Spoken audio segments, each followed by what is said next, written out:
Say hi for the camera. You're gay. Are you actually doing the Penelope and Ike love thing? I mean, like, we'll see how it, like, fosters and flourishes. You guys literally met yesterday. But knowing my players and how they like to fuck each other, Nim, Shava, we'll see how it goes. Did I miss a session? I think Ardor, the Angel of Death. You know. Yeah. No, Otto, I don't think you missed one. Yeah, last time we tried, it was just me and Mac. Yeah, it was just you and Mac, and then Spike joined in later. Yeah, so yeah, you didn't miss it. Remember Bon? You guys were approached by the Valterian soldiers, and they were like, "We're looking for these two kids," and then the two kids came, and it was Bon and Penelope. Yeah. Yeah. I remember children. Yes. Mm-hmm. I remember very little. Yeah, we're gonna need a recap. It's been like a month, so don't worry. We'll definitely are in the same age range. Yeah. Bon is like 12. Penelope's like 19. Iker's like 20, right? Yeah. Iker's 20. Yeah. Penelope's like 19. So, yes, love, young love. And Otto's like 4. He is 6. Thank you very much. That is 30 in goblin years. Yeah, that's like middle age for a goblin. 6 years old. So funny. Now, goblins don't have a natural life expectancy because no goblin lives out its natural life. So I just choose to think that goblins are all immortal. Goblins are the hamsters of the D&D world. They all just die in the most horrific ways. That reminds me of the part in the third Madagascar movie where they go to the circus and he's arguing with the Jaguar lady and he's like, "What are we, 5?" And she's like, "I am 5, yes." When I was younger, I was like, "Why the fuck would she say that?" And then I remembered, animals age differently. Oh, that makes me sad.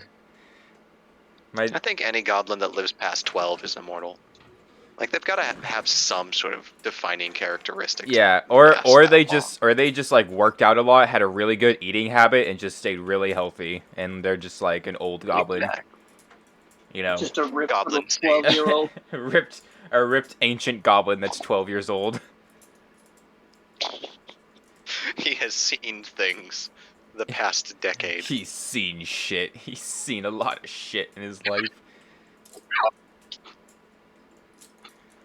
I'm trying to farm paper because I need to unlock like a faster healing item than the fucking Yeah, I still haven't unlocked all the tier 1 research. Although I got. Well, I'm trying to get the fucking healing potion. Oh yeah, you really need the blood rose healing potion. Yeah, that's like. Yeah, I'm still surviving on rats. Yeah, it's like one of the best healing items in the game. And then you can also get the enchanting brew, which buffs your magic damage, and that's also really fucking good. I actually already have that one. What was that, Spike? I might have to use it. What game are y'all talking about? We're talking about V Rising. Nothing. Oh, well. It's really fun. You should play it. It's the vampire game. It's like a mix of Valheim and like League of Legends, I'd say, just with the combat system. It's although it's not like it's one of those survival crafting games where you like run around, build your base, all that stuff. But you're a vampire and you get to suck as the blood. I want to suck your blood. I heartily recommend it. Yeah, it's really fun. Be prepared to play as a lady because the men look horrifying. The male models are not, which is so weird because if you look at the art for V Rising, the art they did for the male vampire looks nothing like the male vampire model in the actual game. It's so weird. Yeah, no, it goes like from twink to fucking triangle. Yeah, if you look at look at the art of this guy. That's a sexy little vampire twink. But then they don't look like that in the actual game, and I feel robbed. I mean, you can give ladies mustaches in it at least. That's true. So you can just basically you can just I just want to be a little twink boy vampire.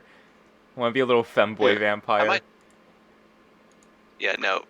August, whenever we play, I am totally playing with the male character model. It's also I want to see it in game. It's also weird because the voices for the male and female vampires, like the male one, he's like he's like hissing, and then the female one's just like normal, like yeah, and I'm like, it's so funny. I don't know why they did the male model so dirty. Because, as we all know, men are nothing but subhuman criminals. So. That is true. So it would make sense that the male vampires are lesser than the female vampires. That's just natural order of things. That's just Nosferatu. Yeah, exactly. Yeah, exactly. Honestly, I don't know why the vampires don't look like Nosferatu. I want to look like an old, decrepit motherfucker. No, you have that option. Oh, yeah, that's right. Yeah, you can kind of change. Yeah. You can also just look fucking weird. Yeah, have you found the straw hat? Sometimes the farmers in Dunley will drop a straw hat, and you can wear a straw hat. I have not even been able to touch Dunley, I'll be entirely honest. I keep getting my ass kicked by people with shields. Yeah. I can't wait till you get to the city. Lou, please, the music spiking. Sorry. It's okay. My bad. No, you're all good. You're all good. But yeah, Sam. Well, it's gonna be a long time, but once you get to the city, it's so cool. There's like a whole ass like city for you to explore. Yeah, how long have you been playing this game? 50 hours. And you're already at endgame? Yeah, I've been chugging through it. The grind never stops. The grind never stops. 50 hours of just non-stop playing. I'm at 13 hours. Oh my god. I mean, granted, you kind of snowball once you get past Farbane. Like, once you start getting your castle stuff and your servants. It's the servants that speed up the grind so much. That's why I was like, you need servants. Because honestly, the servant grind, like, took off probably, like, 10-ish hours of me just grinding resources. So, like, that's probably why. So, get servants ASAP. I have 2 servants. I just can't get the iron to make the throne. Oh, yeah.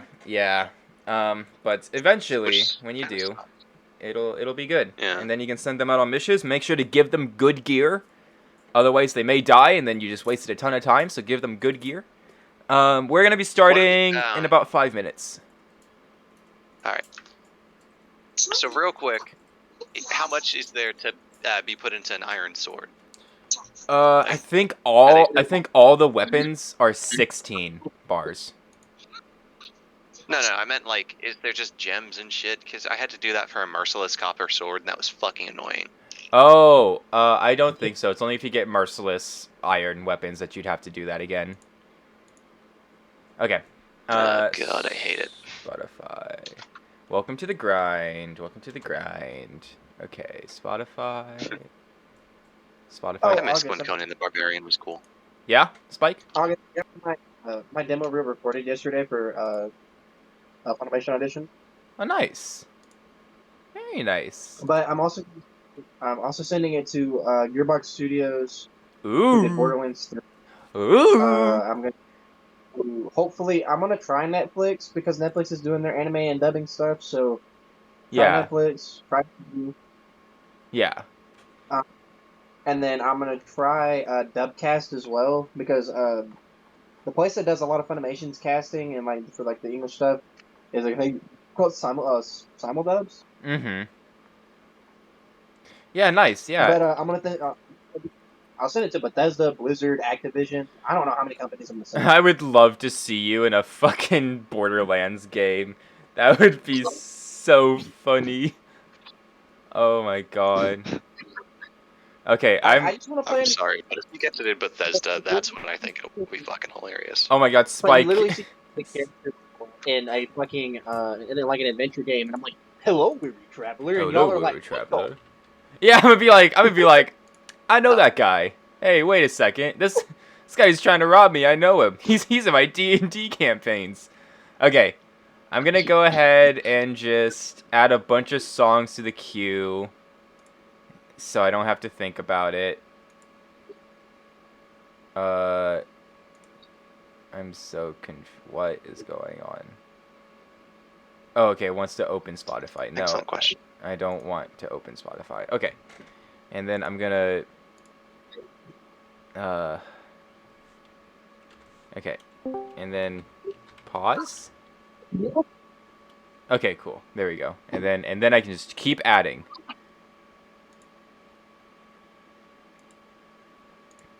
No, I didn't want to open Steam. God damn it.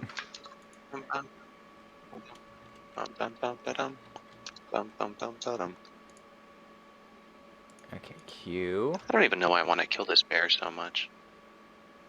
Yes, yes, yes, yes. He's going crazy. Q. Just gonna queue a bunch of stuff.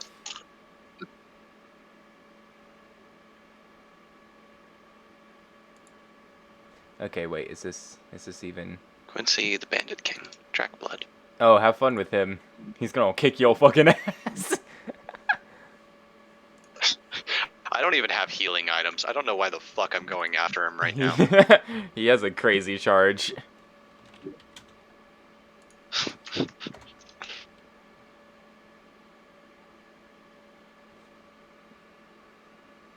Okay, I think I'm doing this. Probably grab some vermin salve before I'm out.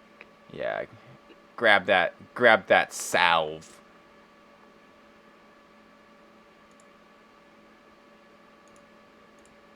Okay, hopefully. Fucking rat juice is what it is. The rat. I have 3 servants. You gotta get that rat juice. You know what I'm saying. You gotta get that rat juice. Gotta get the rat juice. Okay. August, are you okay? No, I'm nervous because I have to DM. I always get so nervous before these sessions. I'm always like... Valid. God, do you guys think I'm some kind of dungeon master or something? I don't even write these stories. I just steal them from my cat. I don't even write these stories, guys. It's just the shadow demons that tell me what to say. Show us the cat. Show us the cat. Show us the cock. Show us the cock and balls.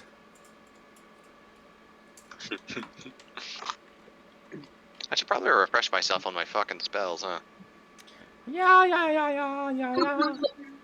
Oh, okay. All right, cool. All right, I need a piss. Okay, hold on. Hold on, let me get my character. So, what level are we supposed to be? Several.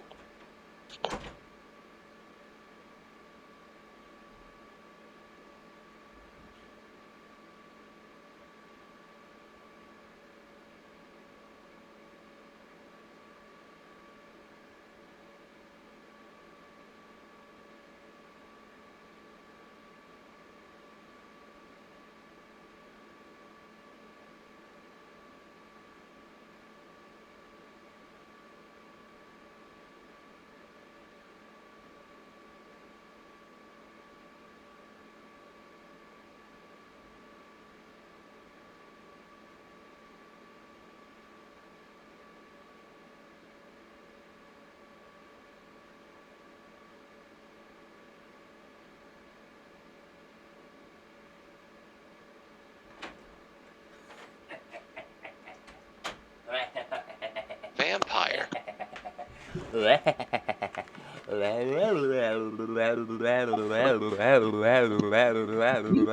Okay.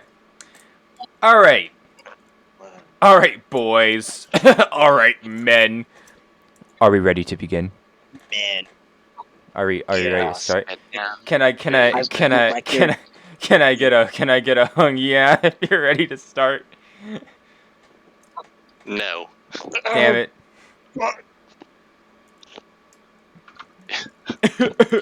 August, I appreciate you. Not that much. Wow, okay, I see how it is. Lee, are you ready to begin? Yeah. Excellent. Then we shall start! Is it working? Is it working? Is it working?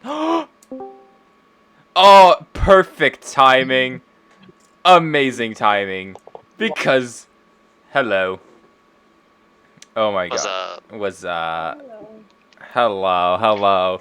Oh, perfect timing. I was literally about to begin. Hey, there we go. Literally perfect fucking timing. Alright. Yeah, crazy bitches. Welcome back, everyone. If everyone could please mute themselves.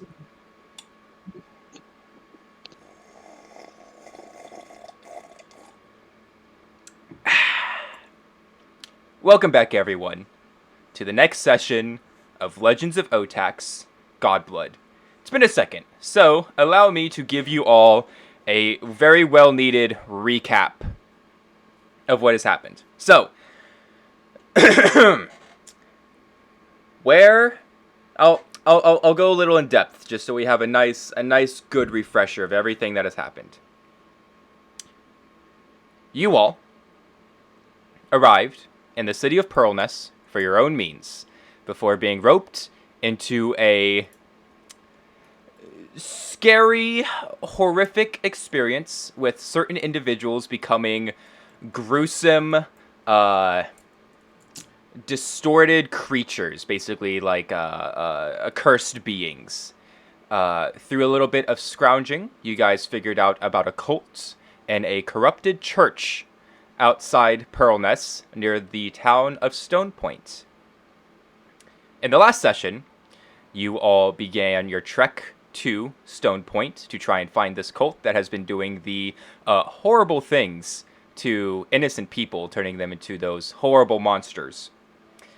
And you guys set up camp, and I believe it was Otto and Junifer who were taking first watch, and then a group of Valterian soldiers approached them over the hill and asked them if they had seen two young fugitives that had escaped captivity. The two of you said that you did not see any such people, and the Valterians left, not seeming to want to start trouble with the local populace. Also that night, Junifer went and followed tracks of a certain mystical-looking being that revealed itself to be a large, glowing stag. The stag revealed itself to be a representative or an apparition of the god of the wilds, Enta. And Enta said that she had been watching Junifer for quite a while and wanted to work with Junifer to try and help her out with her past, something that I won't spoil right now. Junifer accepted, and the deal was sealed, and Junifer more or less became Enta's champion. That morning, while you were all packing up, getting ready to arrive in Stone Point, Mari was disturbed by some rustling near her tent, and when Pilar went to go check it out for her, they found two young children. A 12-year-old boy in Valterian conscript armor called Bon, and a 19-year-old girl in commoner's clothing named Penelope. Bon is a half-elf boy.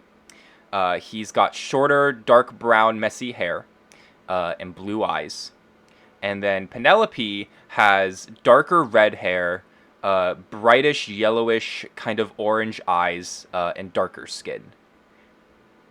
The two of them revealed themselves to be the runaways from the Valterian Empire. Bon was a young conscript taken away from his home at a young age and forced to be turned into a Valterian soldier. Obviously, that wasn't the life he wanted, and so he freed Penelope because he saw an opportunity to save someone, and the two of them have been on the run and ran into you all. They asked if you would please help them and just help them find a boat or some way off of Markariath so they could go back home. You were all a little bit apprehensive at first at helping these two young children, especially Mari, who seemed to want nothing to do with these little brats. But with enough Pilar sweet-talking and Otto sweet-talking, and Junifer and Nolai being warm-hearted, and Iker being Iker, you all decided to assist these people in helping them get home. And so, with Penelope and Bon now joining your small group, you all arrived in the town of Stone Point. Iker, you went to the tavern with Penelope, and she revealed to you that she has the powers to manipulate fire. She didn't do anything crazy, just kind of moved some flames on the torch, but it was definitely impressive magic from your perspective. And Junifer went and talked to some of the locals, mainly some bakers, who may have some tie-ins with the cult. She learned about this dark church that is about a couple hours out of the town that they said may have the answers or the people that you all are looking for. Mari also did some scrounging around as well, and found out that a lot of these cult members come into town very frequently, and they are distinguished by their dark robes.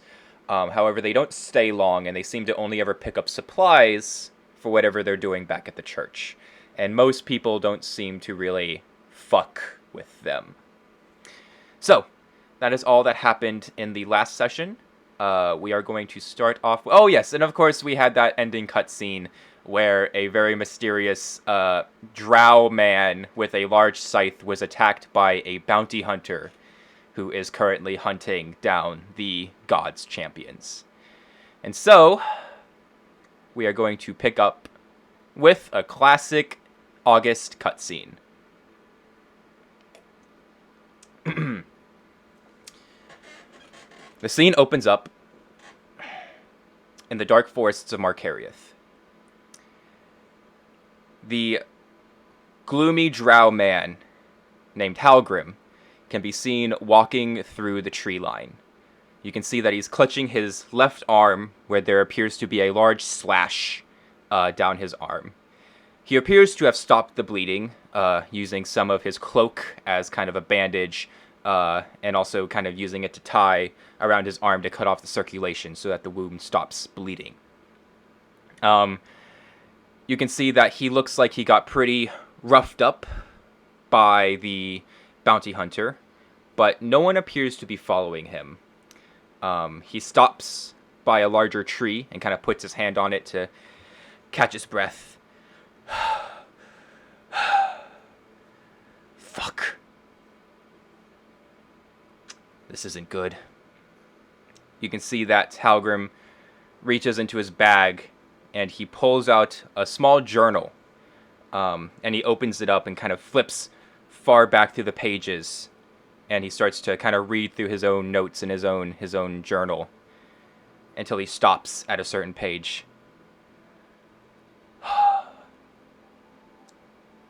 I know you're always there. So, if you want to do some good in this world, you'll throw me a bone? Perhaps? At this plea, a sinister voice kind of materializes around Halgrim. Oh, so you're finally asking for my help once again. I'm so glad, Halgrim. I thought that our little relationship was cut off. Halgrim kind of seems to bat away at this remark. Yeah, look.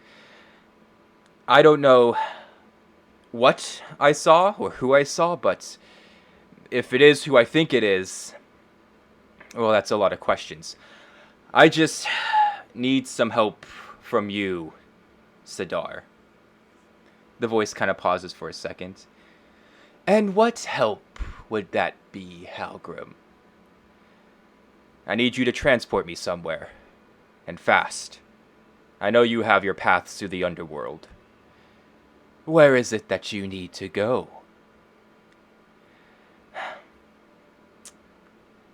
I need to head back to an old area I used to frequent. If you could take me back to the seas of Edia, there are some people I'm going to need to talk to. The voice pauses for a second. Very well. I can transport you back to your old hunting grounds. But you know, Halgrim, death is a strange and cruel fate. Those who you think are dead may still truly be around. Halgrim kind of pauses for a second. You're a strange god. I'll give you that. Honestly, every day I kind of question why I decided to join you, but I guess I'm a little too late. So, if you could do the whole raising the giant stone doors of purgatory thing so I could walk through it and then walk out another one, and we can get this right on the road. Sidar kind of chuckles as the voice fades, and a large stone door of purgatory rises in front of Halgrim and opens up to the underworld. And he kind of sighs. This is not how I expected my day to go. And he walks and the doors close behind him. You may all unmute. You are all currently... You fucking what now? You fucking what now? You are all currently in the town of Stone Point. Alright. We're going to go ahead and go down the list, classic style. Everyone will get their turn before I move the plot forward. Let's start. Let me see. How many are you here? There is 1, 2, 3, 4. 4 of you. I'll roll a d4, and whichever number it lands on, we'll start with that person. Come here. Okay. All right. And our first person on the chopping block is Otto. Sam. Hey. Are you ready to play your goblin again? Yes. All right. Otto. What are you doing, Otto? Let's see. Otto, I think, is kind of locked in the little trailer, just giggling maniacally to himself as he's working on his finishing his mech. Okay. Can you describe how far your mech has come? You are level 3 now, correct? Well, yes, I am level 3, so technically I should have a fully functional mech. Yeah. So yeah. Like, I don't know. Have you ever seen Ye Olde Freddy Fazbear? Freddy Fazbear. Like, you know, like old school Freddy Fazbear, like like the Chuck and Dave's type one. Yeah. Yeah, that's about where it's at. Okay. It has a little seat carved into its chest for me, and it kind of looks, like a wooden metal mess of a mech. Yeah, you implemented the spring locks and everything. Okay, so Otto, as you're working on your mech suit and kind of banging away, I'll be playing as Junifer for now. As you hear a kind of worried knock on the door. Come in. Hello. Walking in is Junifer, and she kind of kind of stands and kind of rests her shoulder on the side of the door. You are doing a lot of banging in here, Otto. No, I really haven't. I get no bitches. Yes. Quite impressive little thing you're tinkering over there. It's... Oh, that thing? Yeah, aren't those the legs that we're pay pulling? No attention to that thing. It's not done yet. Aren't those the legs that were pulling the carriage on our way into Stone Point? Yes, but it's not a problem. I could just hook them back up to the stuff if you're ready to go. No. I just, you were just kind of gone for a little bit, and everyone else has been asking around town, and so I just thought I'd come and check in on you. And I heard lots of pounding and whizzing and blurring and some slight explosions, so I just wanted to make sure that you weren't, ash or something. That's actually very sweet of you. Thanks. Yeah, I mean, I know that you're very smart, but, you know. Yeah, I get it. I'm a goblin. Yeah. No, I didn't, well, you're just very small and didn't want you to... You know what I mean. I should probably go and find the others, see what they've figured out. Hopefully you're... I'm actually almost done here. Yeah. If you want me to come with you. Sure, I would love to. I hope that your new friend here is a lot of help during whatever we get ourselves into. Actually, yeah, I suppose some field testing is in order. I'm gonna switch him on. All right. Otto, I want you to make me. What should you do? Make me an intelligence check to see how well you've worked on this machine and see how truly ready it is. Well, I mean, I'm level 3, That's and true. I got That's a true. character sheet thing for You him. do, but I still want you to roll just saying. for a little bit. I promise it'll still funsies. work. Yeah. It'll still work. Well, good, August. I would despise you if that was not the case. Wisdom, was it? Intelligence, yeah. Me be an evil dungeon master? I would never. So, hold on. It's +3 to intelligence. Turning on. Flipping around. Huh? No. Flipping. Yeah. Hold on. I'm not trying to share my screen. I'm trying to show the camera. There it is. Hold on. Damn it. What'd you get? 11. 11? Got it, Sam. I believe in you. Okay, +3, 14. I Okay. got nothing +3. Alright, 14. Otto, you go ahead and you pull a large switch on the side of the mech suit, and a few sparks kind of shoot out of its neck, and you can see its eyes light up this kind of brighter bluish color as the robot slowly whirs to life as it kind of clinks a little bit. The metal kind of sounds a little bit rusted, and maybe a screw here or there is a little too tight, but the robot very stiffly kind of stands up. Otto, how tall is your mech? It's medium height, so like twice mine, so about 6 feet tall. Okay. Give or take. So it's about the size of Nolai and Junifer. Yeah. Right. So Big. kind of at head level of Junifer, and she just goes, impressive. So it's not equipped with any weapons yet, but it packs a mighty punch at least. if I recall, you said that you were kicked out of the school you were going to? No, actually, I graduated. I just, after I graduated, you're supposed to look for a job, and that didn't go well. Yeah, it's hard times. But hey, I'm sure that eventually someone will see your talents and want to work with your inventions. Well, no, I've actually decided I'm going to freelance it a little, spend some time on my own creations, living by my bootstraps. It hasn't worked out quite yet, but here I am. One thing I've had to unfortunately learn the hard way is most good things come with time. So. Well, I'm a goblin, so that doesn't exactly apply to me. So, thanks though. Yeah. Anyways, we should go find the others. Yes. All right. What should I name my mech? Just real quick. Name him Scrap. Scrappy.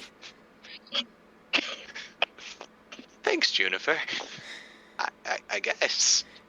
I didn't mean that to come off in a offensive way. He's just a little scrappy, No. Yeah. I like it. Yeah. I quite like it. Scrappy it is. All right. Next person. Icker. Spike, it is your turn. All right. Icker, you are still in the tavern with Penelope, kind of just drinking away. You guys have been talking a little bit, just kind of about like common stuff. So Penelope's just like, so, Icker, where do you come from? What's your thing? I kind of come from Stone Point, if that makes sense. I guess. Do you have like a town or a city you? I don't really remember a whole lot. I kind of ran away from the church, so didn't really pay attention to the town I was in. I see. You have a mom or dad or siblings? I do. But they were killed by the church. Damn, seems like this church really has it out for you and your family. What did I don't want to overstep boundaries, but do you know what you did or what they did to you? Well, they were. I found out about the corruption and everything within the church and acted on it, and they captured me and tortured me, and were doing a sort of ceremony as like a test to give me blood magic, but no one had ever been able to do it before, so they were gonna try to execute me like that, but I ended up surviving. Blood magic? I've never heard of It, blood magic before. it's a very very old magic. Yeah. It typically kills the user, but for some reason, it didn't for me. And whenever I hid away, they captured my family and sent out a ransom, and I ran away. So they killed my family. Jeez, that's. I'm sorry, Iker. That's horrible. I'll be honest. I don't have a story nearly as dark as that. I mean, it's been rough, but I didn't get tortured by a church. I mean, I kind of got roughed up a little bit by some Valtarians, but that was probably the worst of it. Yeah, it was a very awful time, but I mean, I'm here now. Exactly. You don't have to. Well, I guess we're going back, or you're going back, but you seem to be a little bit more prepared. Yes. Yeah. You can see that she's kind of just like nonchalantly just kind of like moving her hand around in the fire. The torch in front of you guys is kind of just like slowly like wisping in and out.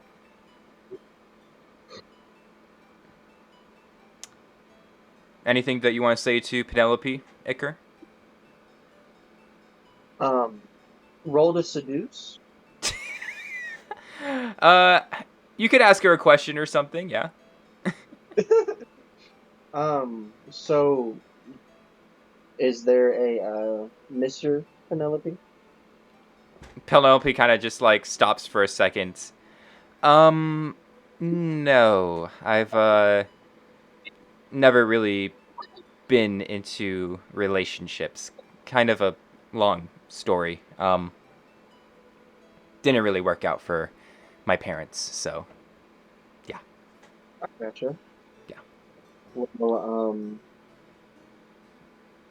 on a side note, just know that I'm going to continue to help you with your fire magic. I see it's very similar to mine. Yeah, of course. I appreciate that. Yeah, so you got your magic from the church. Mm-hmm. That's strange. I kind of wish I knew where I got my powers. Yeah. I hear that there is some instances where there are gods, and I'm wondering if that might have something to play with. A thought Maybe. did just come up. Well, My blood is flammable, so I wonder if Otto could make me something, your or at little least. goblin friend. I mean, like I guess you could ignite your blood, and he could make some kind of Molotov cocktail out of it. I'm not sure. Um, but yeah, I don't know. I've heard that the gods are a thing. Uh, Dad always said that they were uh, what's the word? Absent, a little crazy.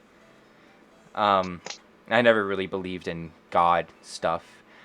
I just remember, I think it was when it's about a year ago. I was just sitting in the front field of my old home, and something just kind of like sparked in front of me. Um, I don't really remember much of it because from what my parents said, I blacked out afterwards. But I woke up and they were a little shocked. Said that I like bursted into flames or something out of nowhere. But I was completely fine. And ever since that time, about a year ago, I've been able to do this. And she kind of continues to mess around with the torch. Don't really know why. I wonder if there's someone we could talk to that could give you an explanation. Maybe your church friends know. She kind of chuckles to Ah, herself. they are not my friends. Sorry, maybe your church enemies know. Yeah, they probably do. Well, maybe I could tag along just to maybe see what you guys are doing over there. I mean, like, obviously I want to get home, and I know Bon has no real want to be here, but yeah. Well, we'll see what we can do. We'll see what we can do. Maybe we should ditch these drinks and go find the others. I agree. Right. After you? Okay. Alright. Iker and Penelope leave the tavern. So now it is time for our next person. No lie. Trin. It is your turn. Hello. Alright, no lie. You are currently... You've been asking around a little bit about the church and these cultists. You found out a little bit of information. And as you are walking through the kind of middle part of the town of Stone Point, you can kind of hear someone kind of like trying to call your name from an alleyway. Like, hey! Oh my... That's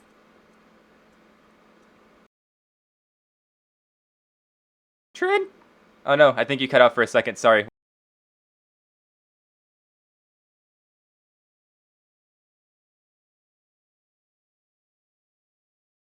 And you can see it's Bon. He's kind of like...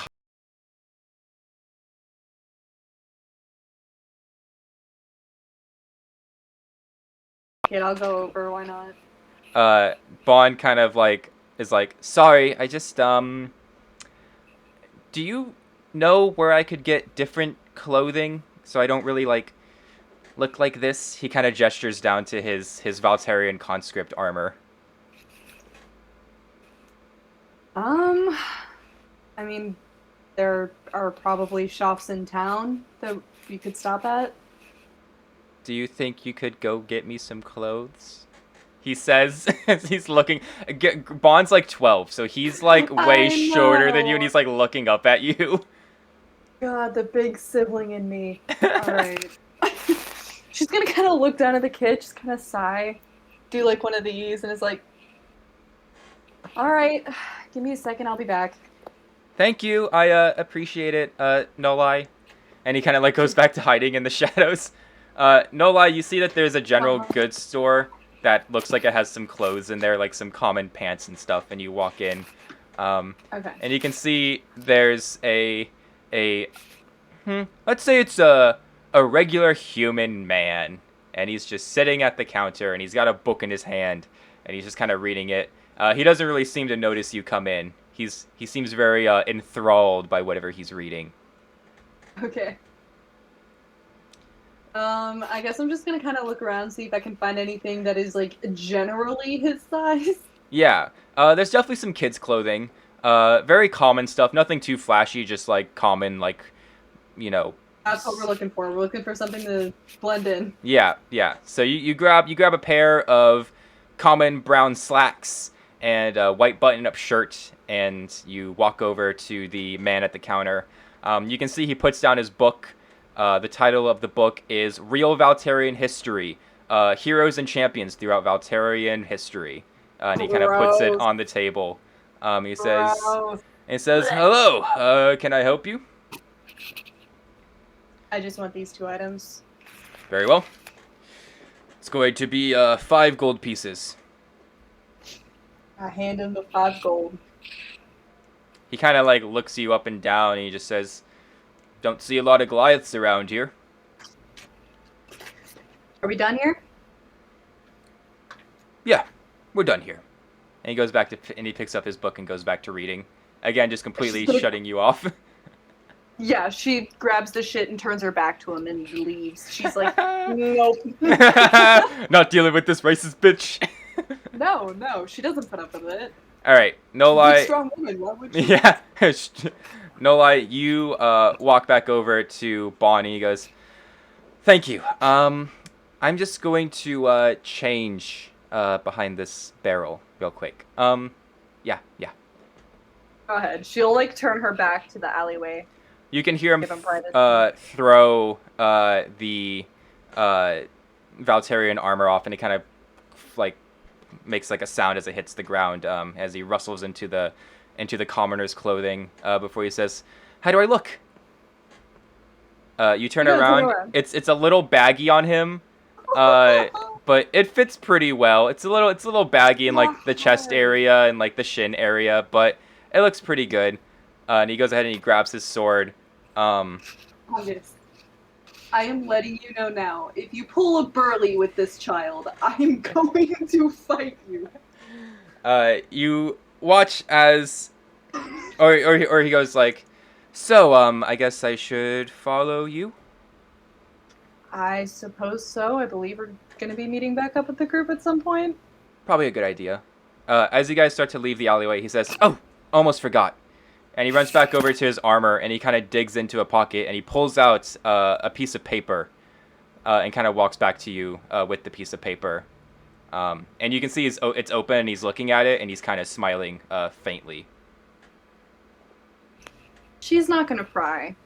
Okay. If he wants to tell, he'll tell. She's not going to pry into it, though. Okay. Bond Poor kind of child's been traumatized enough. Bond kind of looks up at you, and he kind of says, "Do you want to see a drawing of my family?" Sure, why not? It's very, very well drawn. You can see it's a very well made drawing. You can see there are 3 kids and a mom. There's Bond kind of off to the side as the big brother. There's a smaller girl, a middle-aged girl. The youngest girl appears to be a drow. The other girl appears to be an elf. And then the mother appears to be a tiefling with pink skin. I know. I understand. Shit. See, Okay. that's where I'm trying to get back to is them. So I appreciate the help. Valteria has done a lot of horrible things. And if there's any way that we can help, we only got each other. I appreciate that. You know, for a big scary lady that always has a very mean face, you're very nice. Thank you. Yes. And he kind of just like walks off to go find the group. Cute. Oh, this kid. All right. And now we're going to finish our little roleplay bouts with Mari, our final person. Lee. All right. Mari, you and Pilar. Lou, would you like me to play Pilar this session, or do you want to play Pilar? I'll play Pilar. All right. Mari, Sorry. Oh, no, you're good. Sorry. Yes, I would like you to play, but Sounds I was good. doing dishes. No Sorry, worries, my no hands are worries. wet. You're all good. All right. Mari, you and Pilar are currently walking back into the middle area of town after finding out your information. And Pilar kind of turns to you, Mari, and just goes, "So, we're going to go to that great big church, right?" I guess so. Laurie says, extremely sarcastic. She does not. She does not want to go do this shit. Pilar just kind of picks up on this a little bit, and he just goes, "Look, I'm sorry, love. I know that you don't like going on these quests, I guess you could call them, but I do truly believe that a part of me is over there. I can feel it. There's something that's telling me, and I mean, if it's there, then that means we're one step closer, right?" I guess you're right. But Mari kind of gestures to the direction of where they're walking, where like the group is, and she just kind of like, you know. Yeah, I know you've never done great around other people besides me. You know, even in life, I never really questioned it because I didn't really care. But You know, Mari, they seem to like you, and, well, I know that you only really like me, but, I mean, I'm kind of not me anymore. He kind of, like, gestures up and down his body. Maybe He's gonna, like, shoot him, like, a sharp look. Sorry, I know it's a whole thing, but I just wanted to say that maybe, never mind. We should just go to the church and get the mission done, of course. Anyways, Pilar starts to walk forward a little bit faster. And Mari, as you're walking forward, you hear a voice in the back of only your mind, kind of creep up and speak. So, still continuing to try and cheat my rules.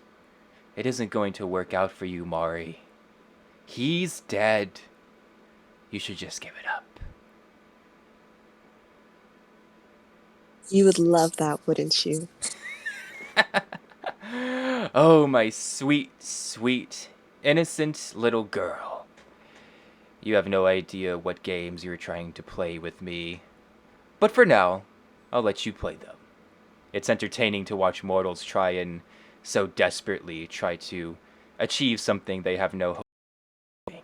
So for now, do your thing, Mari. It's fun to watch. And Sidar's voice kind of slowly ebbs away in the back of your mind.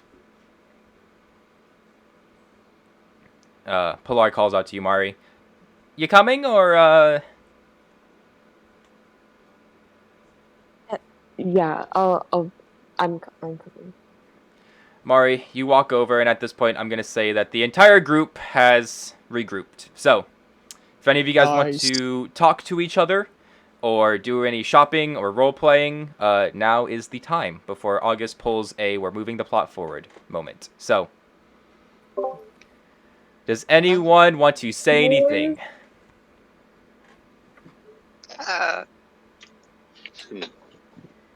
There's that like electromagnet thing I wanted to try with the evil soul-sucking sword that I accidentally gave. No lie. Lol. I just want to take this time to appreciate my name on here. Mari's bitch. Lovely. Okay. That is all. Continue on, gamers. I love you, Lou. I love you. So, Otto, you want to, Yeah, I'm gonna wave over and no lie. Okay. I'll walk over. Hello! How's your arm doing today? If you don't mind my asking. No lie, the mark on your arm hasn't gone that much worse. The branches on the red tree have kind of gone a little bit longer, but Lol. nothing drastic. Lol. She just kind of like looks down at her hand and is like, fine, I guess. Well, good. Again, I'm very sorry for that. I didn't expect it to. No. You didn't know. I should have tested it some. None of us knew what Anyway. was going to happen. Luckily, I think I have some sort of fix for it. Hopefully. What does this involve? It's pretty much just me poking at it with a stick, essentially. It's more scientific than it sounds, I promise. And this is going to work how? Oh, well, it's in my notes. Give me 1 minute. I sent it to August, like, months ago. Oh, fuck. Oh, shit. Is it even, like, no. we may have to improv it, Sam. I don't know how many messages we've sent to each other since then. Several thousand. Yeah. You got it. I believe in you, Sam. Yeah, so just Roleplay. Oh wait, I found it. I found it. You found it? I think I found it. Okay, hold on. Yeah, so here's the thing for Junifer, thing for essentially, like, artificer magic works kind of like electricity. Yeah. And electrolytic separators could really draw it out somehow. but at the same time, I think the idea was I just poke you with a polarized stick and jab the evil juju into like a magic battery again.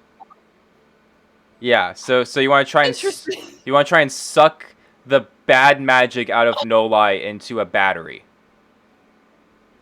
Essentially, yes. Okay. No Lie, do you consent to this? Yeah. I don't know if I should. I don't know how solid this sounds. I can I doubt you. bullshit an explanation if you want. Give me a bullshit explanation. I want to hear it. All right. So, essentially, have you heard of a thing called electricity? Indeed. Okay. Is there a Okay, point? so there is a point. The point is that magic is sort of like electricity, and that it likes to travel along things. If I put a polarized stick where the magic is centered, it should travel along the polarized stick, provided there's an endpoint to the stick. Essentially, I want to jab an empty bottle to the end of the stick to trap the bad magic inside of it. It's how light bulbs work. Have you seen a light bulb? Light bulbs don't exist in this world, Otto, but sure. No Lie, yes. She's like, what the fuck is a light bulb? What the fuck is a light bulb? Bond says that. Just trust me. It'll work, probably. It won't make it any worse, I can guarantee it. It's no worse than, like, getting a tattoo, I guess. I don't know if I want to get electrocuted willingly. It's not electrocuting you, it's the opposite. It's like... I have so many examples that you wouldn't know. Have you ever had to ground yourself before you walk into an explosives laboratory? No, you haven't. Have you seen a lightning rod? No? Oh. You're asking the barbarian woman if she knows She's what lived in the electricity mountains for like 90% of her life, Otto. For almost all of her life. She don't know. It's like the first time No she's lie. seeing a carriage. You just... You point. gotta work with me here. What do you want me to do? I don't know if I believe Sit that in this is a going chair to work, considering let how me your jab last... it. I don't mean to be rude, Otto, but considering how your last experiment turned out, I don't know if I am all too thrilled to have you try it again. Speaking of my last experiment, have you taken notice of my last experiment? I point at the mech suit. It goes. Oh, I guess we can't see you. Oh, What in the well, fresh yeah, fuck is that? I don't have my, I don't have a, It was just the noise. yeah, I just made the Yeah. noise. I don't have a face cam, and I'm doing it on my computer, so Oh, no That's sad. August face. But you're yes, a sad man. I can make noises. It goes. Ding, ding, ding, ding, doosh. Nola just kind of looks at it in, like, shock, because, again, this woman has never seen anything like this before. She's like, what the hell is that? The mech slowly turns and makes eye contact with you, no lie, and just goes. Why does it move? It's magic. It's electricity. It's the Animated? same concept. He has a mana battery in him. The mana battery is connected to all the moving parts with wires that draw the electricity from the mana battery into the moving parts. Penelope speaks up. Nothing what you said made any sense. Thank you, I thought I was the only one. I have an electrical engineering degree. I have a diploma. I have a diploma. I went to college, damn it. I have spent 5 out of my 6 years of life there. I'm not disagreeing with the fact that it works and moves. I don't understand how it works, but it moves. It So does. I understand you have some concept of what you're doing.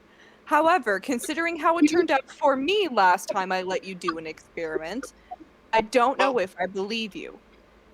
To be fair, well, last time what happened was the reverse. The magic spirit was trapped in the sword, which acted as the mana battery, and you were touching the connective stick the magical juju traveled into you. It's like a river. Juniper speaks Have you up. seen a river? Juniper speaks up and goes, Otto, again, I don't want to question your expertise, but have you ever extracted a evil spirit from another person before? That Thank seems you. like a Thank very... you. I'm not insane for questioning Yeah, him. but also I guess it's pretty bad I that got there may into be an evil something spirit my in her, but freshman okay. year. Otto, I let have me sucked ask you the this. spirit out of a man once. I'm sorry? Well, What? well, I don't want to know that. Anyway, have you ever done anything similar to this before? I mean, yeah. Again, it's Did it how I go made this thing. successfully? It's motions at the mech suit. You can see it goes, you see it turns its head 360 and goes, woo, woo, woo. August, we still can't see you. Yeah, I know. I don't have a That's face the whole cam. point. I'm That's making the whole noises. point, All I Sam. can do is make noises. You couldn't use hear your your noises. imagination to what I'm doing. We couldn't hear your noises, or at least I couldn't. Oh no. My poor noises. No. I mean, It'll take me like 5 minutes. I just need you to sit down.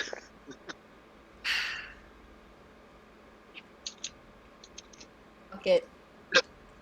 It's the worst that's gonna fucking happen. Several things. But let's not getting into that right now. All right. No. She pulls her hand back and is like, no. If there's ways that this could go wrong, you need to tell me. Okay, full disclosure. It might not work, obviously. That's like the best worst case scenario right there. After that, What's the worst there's case scenario. it could arc. If anything is touching the rod, it could go into that. If the rod is close to anything else that's metal, it could go into that. It's just electrical stuff.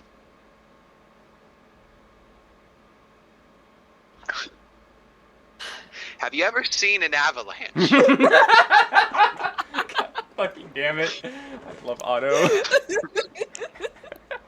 He's such a little shit, I missed him. She just kind of looks at him and is like, you're lucky I don't slap you. Hurry up and just do what you need to do. If it goes wrong, you're welcome to slap me. I plan All right. to. Okay. So, Otto's gonna take like the smallest mana battery that he has, about a similar size to the sword's mana battery. Yeah, so, yeah, you take out a small mana battery, and then you take out the link that you're going to try and use to draw whatever the fuck's in Noli out. It's a metal stick. Yeah. And I'm holding it with a leather glove. It's great. It's a more PG-13 description would be it's a rather long metal rod ending in a very fine point. It's basically a giant needle. August, why do we need to have the PG-13 version? We're all adults here. It's a giant cock with Yeah. a needle at the end. We're all adults here. I mean, that works too. For the comic book, it will be a rod, but in this instant, it is a penis. I don't know why God has granted me a metal penis, but apparently it works very well as a metal conductor. So, pray it works. Otherwise, you're going to have a dick on your arm, I guess. Okay, Otto, I need you to... Man, should I make you do a medicine check or something else? I guess this isn't really a medical practice. It'd be like arcane, Yeah, I guess. do arcane. Alright, works. Come on, baby. Well, I mean, that could be worse. It's a 16 plus my arcane. It's not bad. It's above average so far. Arcane plus 5. So that's 21. All right. Thank you. Yeah. You all watch, Noli watching the most intently, as Otto walks over and places this metal rod on Noli's arm where the tree is. And then he links the battery to the other side. The metal rod breaks skin a little bit and kind of goes into your flesh a tiny bit. No lie. Nothing too drastic. You've experienced much worse. And Otto, after flipping a couple buttons, screwing a couple screws, flipping a couple switches, you all watch as the mana battery lights up that bluish kind of arcane light again. And you guys watch as this dark, murky, almost black, reddish liquid kind of starts coming out of Nolai's arm through the rod. I'm going to say for this instance, the rod is clear in some way, so you guys can see like the actual blood or whatever the fuck it is coming through it. Using a glass dildo as a needle. Yes. Wow. You guys can see. This one does. I'm gonna say Mari sees it the most. You notice that whatever is being drawn out of Nolai isn't her blood. It's far too dark and far too thick to be her blood. You can see that it almost appears to be slightly moving in some areas. And Nolai, as this thing is slowly exiting your body, you feel yourself getting more and more fatigued. And Otto, you can see that Nolai is going very pale, and the more of this stuff you're drawing out of her, the more likely it seems she's going to pass out. Lol. Well, Good. I mean, do we want to continue? It's working, but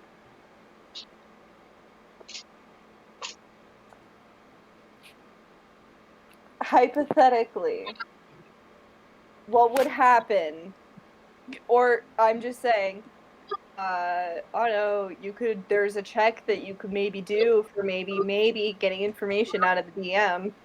Just maybe, perhaps. yeah, but I'm trying to consider. So I have like a -3 to medicine. So, can someone else do the check? Someone who's watching? They're all watching. I'm like thinking out loud. Are you okay? No lie. Does I'm anyone the know? blood guy. Let me do it. I'm literally the blood guy. I'm literally the blood. All right, Iker, do you want to try and make me a medicine check so you can see? And I'll give you advantage since this is your territory, especially with cult stuff. All right. So I'm gonna throw it. So advantage is out of 2, right? Yeah. So yeah, you roll it twice. And take the higher number. Yep.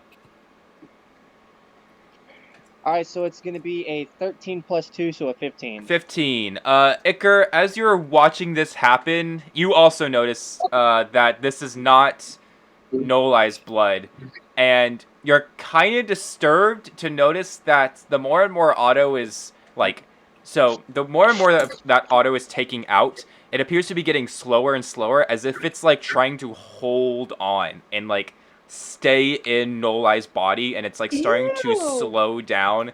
And Iker, you notice that her veins on her arm are getting very like defined, and almost notices like looks like there's like extra veins in her arm, like something's trying to like hold on inside her arm and not be dragged out. What in the venom? I'm gonna make the comment. So if you take all of that out of her, she will die. Pardon? Okay. I'm removing blood out of somebody. If you remove all of their blood, they will die. That substance looks like her life force with the way that it is moving. If all of it is removed, she will die. August, how good is an interpretation of that? He's slightly right. It's definitely something important. It may not kill her. Yes, just slight death. But it may seriously fuck her up. Okay. Yeah, no, we're smashing the glass dildo. Okay. Oh, alright. That's the new name of my album cover. Otto, you immediately take the needle out of Nolai's arm, and you watch as whatever blood, or whatever that stuff was, it like back into her vein. And you go ahead and you look at the battery of what you have collected, Otto, and you can see that this blood is a lot like the other encounters you've had with this strange liquid. It's kind of like moving almost. You can see it almost has like little like tendrils that keep like forming out of the blood and then kind of like going back into the liquid. It seems to almost be Again, like what in the venom? slurring around slowly. It's both like a liquid and a solid at the same time.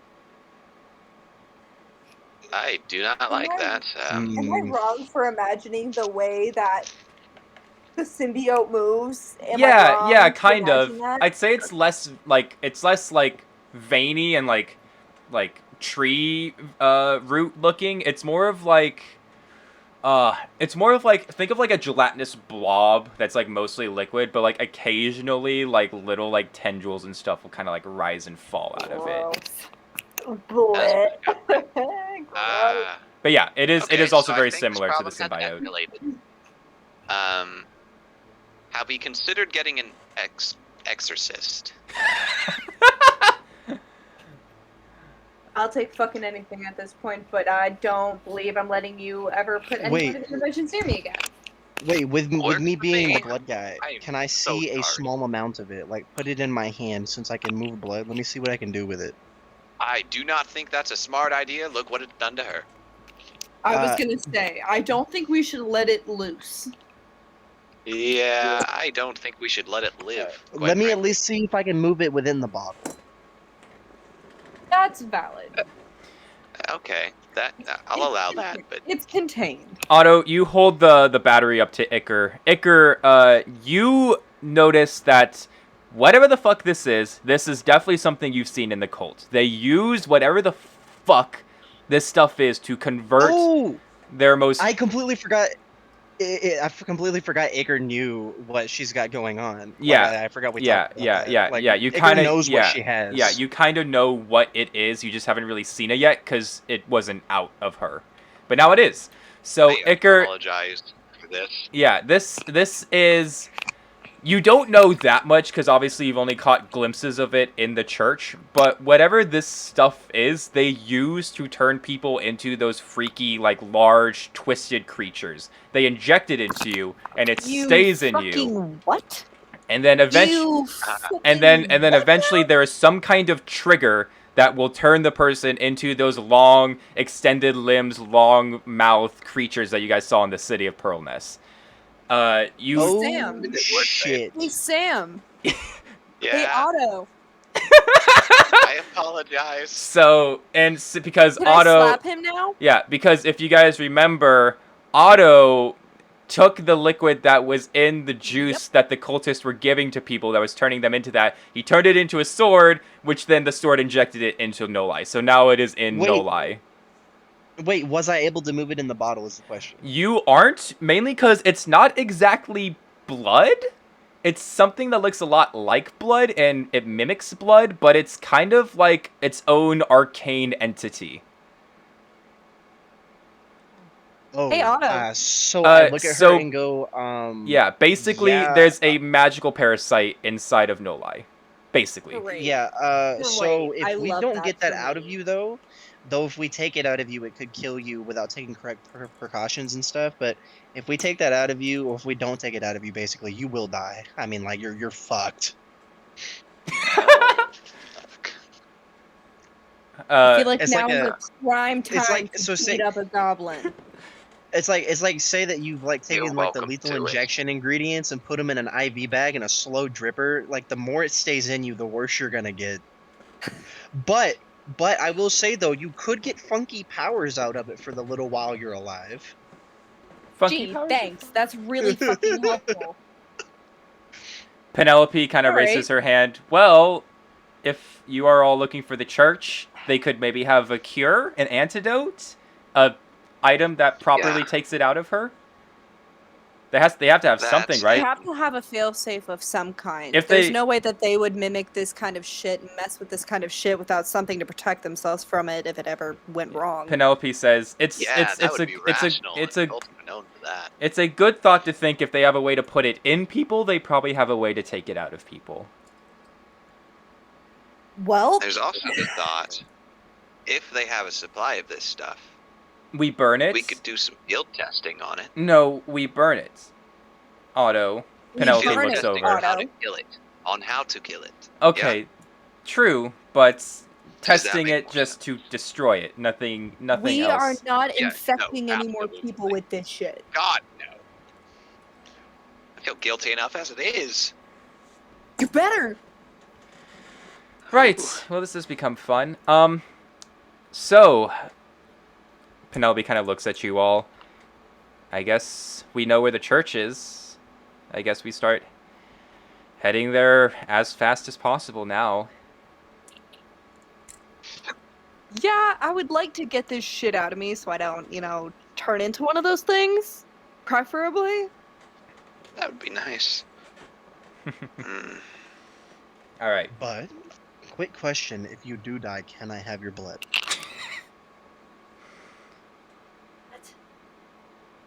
Never mind. We'll talk about that later. Put it in your will.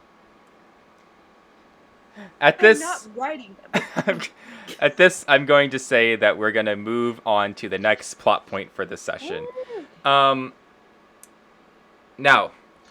as you're all walking away, you can see that Bond turns to Penelope as you're all kind of walking forward and heading towards the direction at where the church is. And Bond just kind of asks Penelope, why does Iker keep talking about him being the blood dude and blood stuff? And Penelope kind of speaks up, oh, well, he has blood magic. And Bond kind of pauses for a second and goes, he has blood magic? Yeah, he has blood magic. But he's a human. He said he got it from the church? Bond just kind of goes, huh. That's strange. Penelope is just kind of like, something troubling you, Bond? And he just kind of shrugs. Only person I've ever met that can do stuff with blood is my mom. Never seen a human do it. Potential fight? Penelope kind of shrugs. Well, magic is weird and has its strange magical ways. I mean, I don't even know how I can do stuff with fire, so who knows? Maybe it's just a weird coincidence. Bond just kind of nods. Yeah, weird coincidence. And you all begin to walk towards the direction that the church is. This will be our halfway point. This will be our break. Everyone take 5, take a piss, get some snacks. Be back here in like 5-10 minutes and we'll continue. Hell yeah. Alright. Alright, so I will say that I still am working on the original Ardor song from Otax, like the Pirates one. Yes. So I'm gonna get that one out soon since I got the demo recorded and everything.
Okay.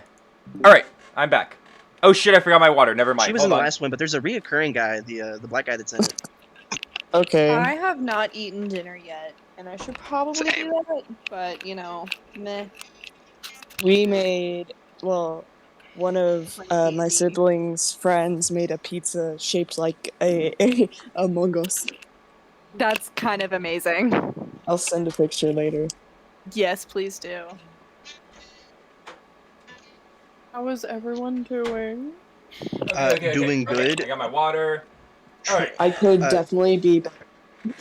Trin, are Oh, you no, I ready hear to? that. Are you ready to play a video game or watch an anime with me in it? Because it's gonna happen here soon.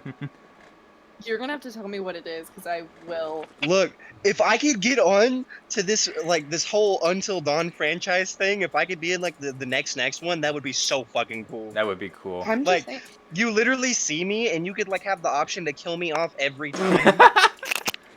Oh, I would. I would just for the fun of it. I'll buy the game just I'd for be you, like, Spike. All right. All right, gamers, are we ready to continue? Yes. Okay. All right. So, let me cue up some music real quick because I don't want us to run out of music on the playlist. All right. So you have all been walking for about a few hours now. Most of Markariath is like long, large, rolling green hills and some sparse forests everywhere. So, and it's always there's always like a slight breeze. It's a very nice green continent. As you guys are walking through the green hills, eventually you all see off in the distance a very tall, grand-looking building off in the distance, and you guys notice that it's a church, kind of, but it's so large it could almost be considered like a small castle. As you I guess guys that's the way. as you guys get a little bit closer and you guys get to observe the castle a little bit better, you all notice that it's made out of this dark stone, kind of grayish dark, almost blackish tint to it, and it has a slightly gothic look to it with these very long, large towers reaching up high. You can see there is a large iron fence that completely encircles the outskirts of this castle church, and you can't see any figures outside from your current spot where you guys are kind of up on a hill looking down at this cathedral castle. You also notice that for some strange reason, the clouds seem to almost permeate over this church, or they're almost drawn to it, in a sense that the rest of the sky looks relatively clear, and then there's just a bunch of clouds above this church. It looks kind of unnatural on second glance. So, what do you guys want to do? How do you want to approach this? How do you want to do this? What are we thinking, team? I mean, they probably don't know we're coming, but we're not exactly stealthy, are we?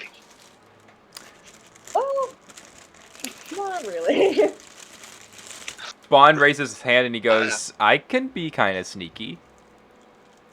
Thank you, Bond. None of them can.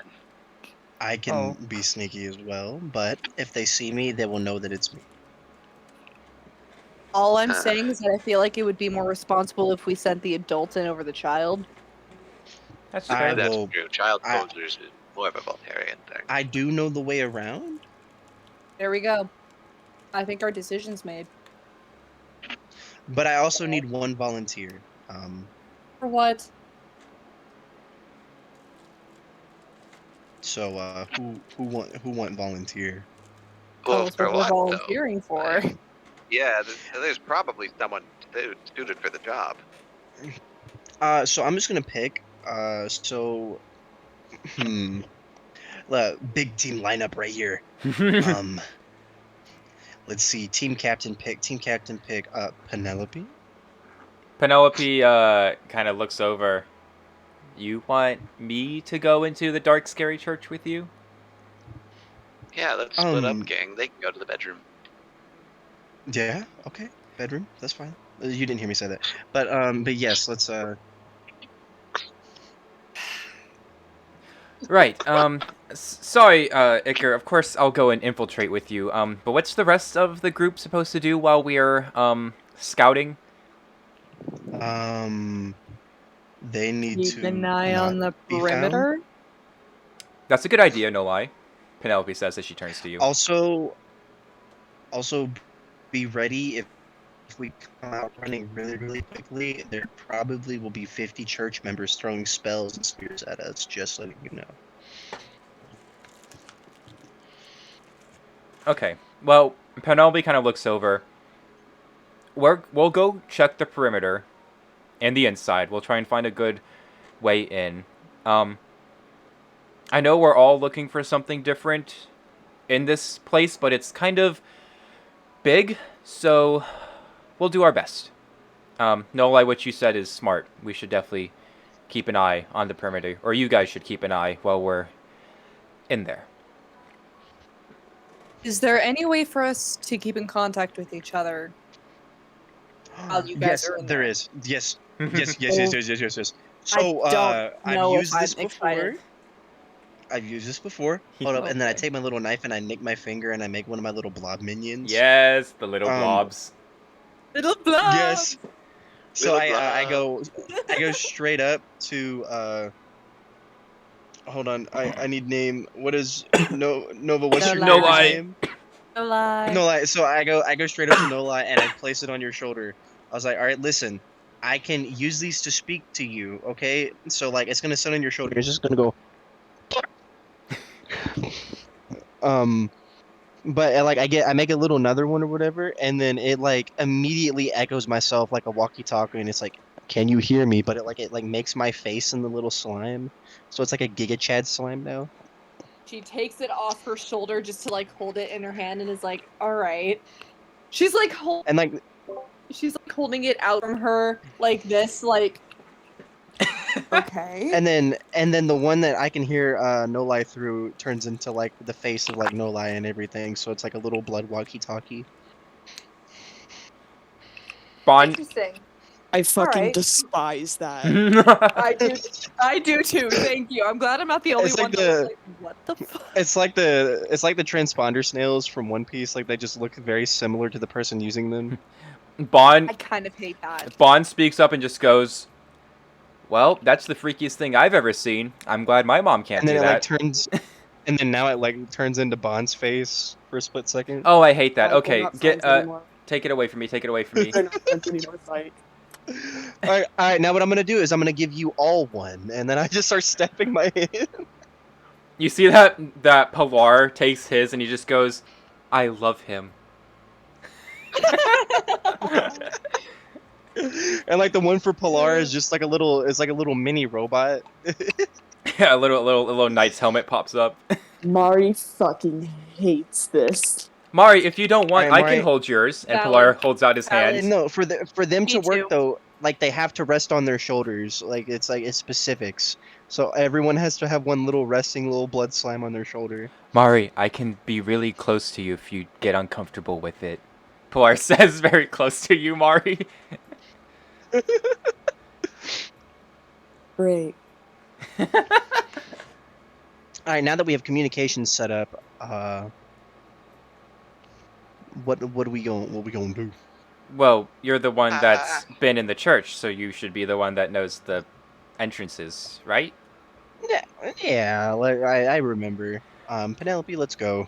Penelope Look. gives you all a look. She kind of just like gives you like a "we're gonna fucking die" look, and then she turns around and follows Spike, or sorry, follows Iker down the path. All right, Iker, Alright. make me a perception check with advantage because you have been here before. All right, so I'm gonna go whoop. Oh no, it fell out of my dice box. First one is a 14, and then the second one is a 10. So it's gonna be 14 plus 2. That's gonna be 16. Okay, so Iker. Sorry, chewing. All right, Iker. From your memory, you know that there is obviously the main entrance, which is this large double iron gate. There's also one on the other side, so 2 main entrances, one at the front, one at the back. There are multiple windows. Most of them are usually kept open because the church likes a nice breeze when they're working on whatever fucked up shit they're working in there. There is also a sewer that they use because they like to stay hygienic. And the pipe leading out is a little bit of a walks away. It's by a lake nearby if you wanted to really make the trek and walk through sewers. And there, yeah, and there's also a side door. It's hidden behind some bushes on the left side of the church. But that door is usually guarded, although not all the time, so you could get lucky.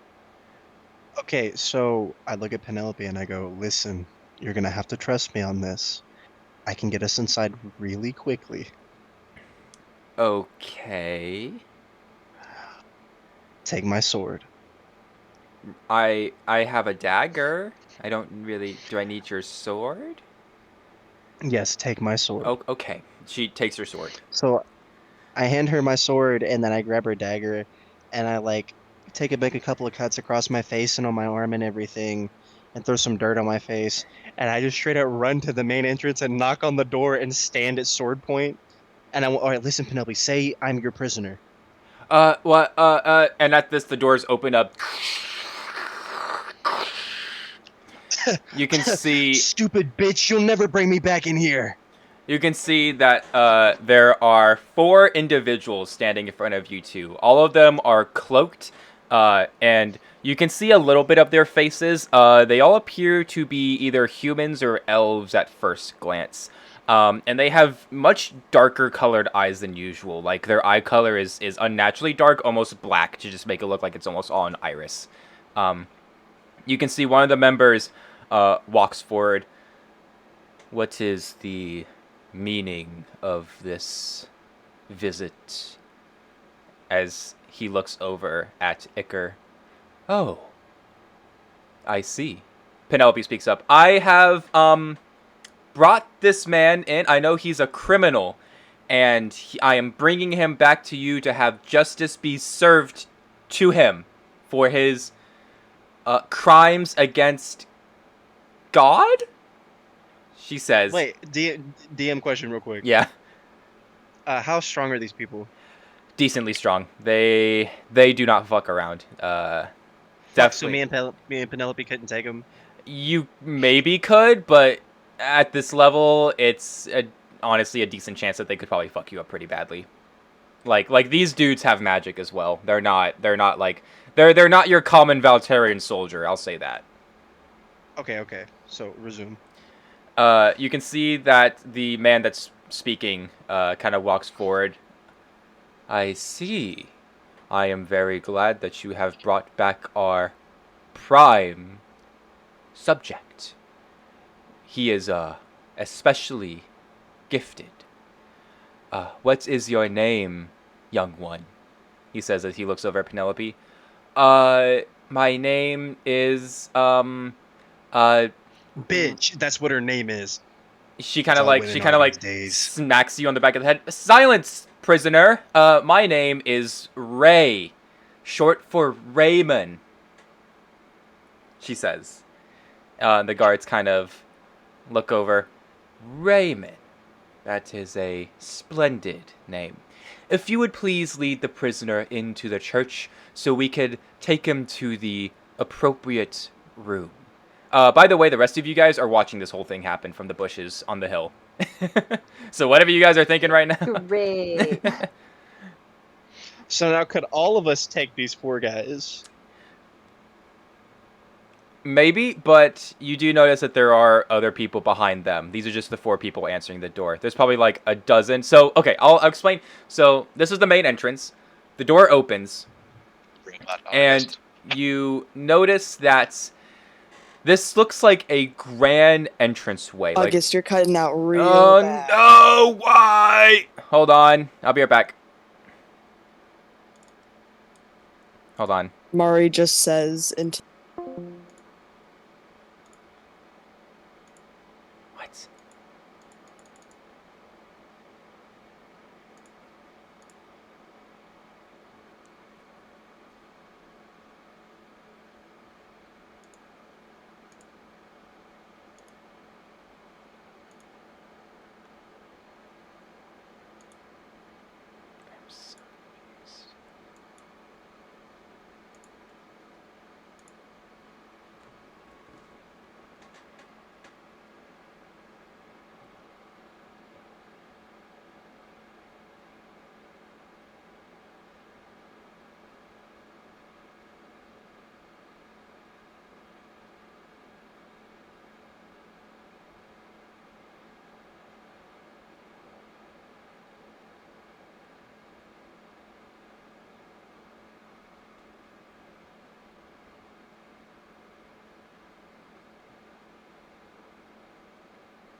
I'm ready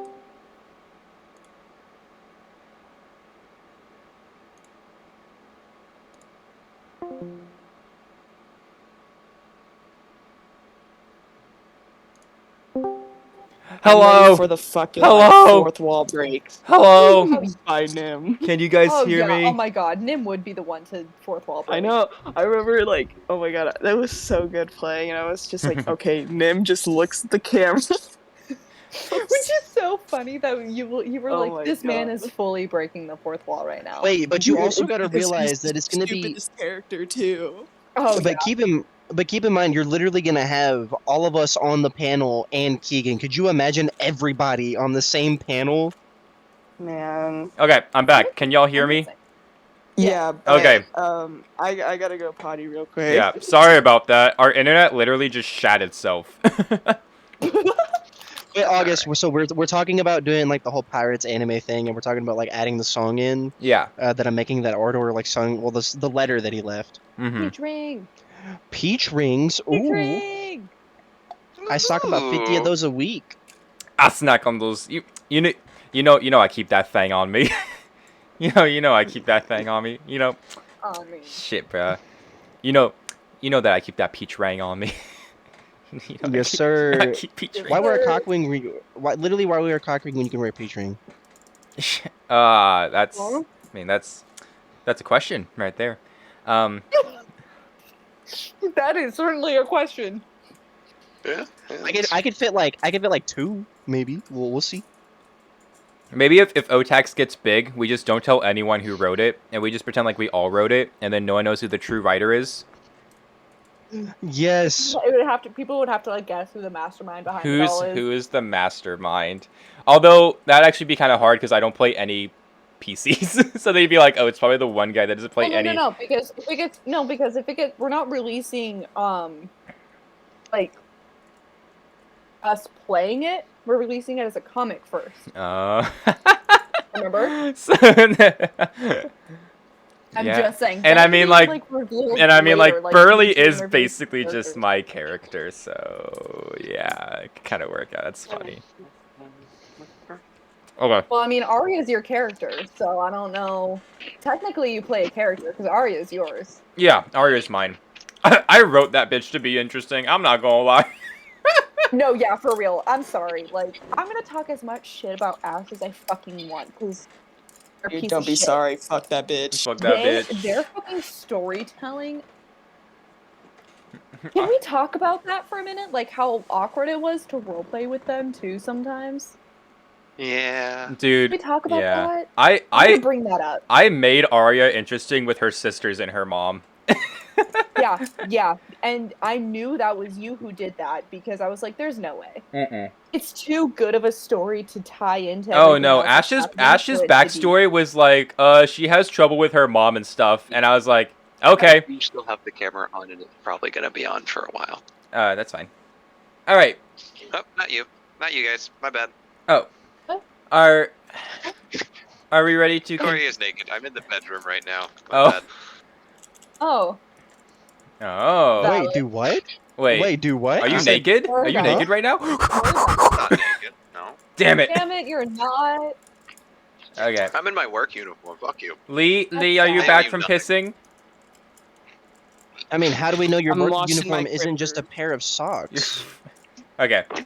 I'm gonna say it's safe for us to continue because everyone is here and can listen. All right. So, anyways. Thanks, love. The grand entrance hall is very regal. It has. Wait. Are you recording? Yes, I am still recording. Oh shit. Okay, yeah, good. it should be still. Yeah. Oh well. Okay, good. Just double check. But then they're gonna hear us talk about all of the comic and anime stuff. Oh well, here's the thing. that's the There's a thing power of called editing. Editing. All right, Okay. so let's cut back into specifically going. All right. All right. So, the grand entrance hall is very regal, and you can see that there are these large torches on the side of the walls, and you can see there's a grand chandelier in the middle of the room.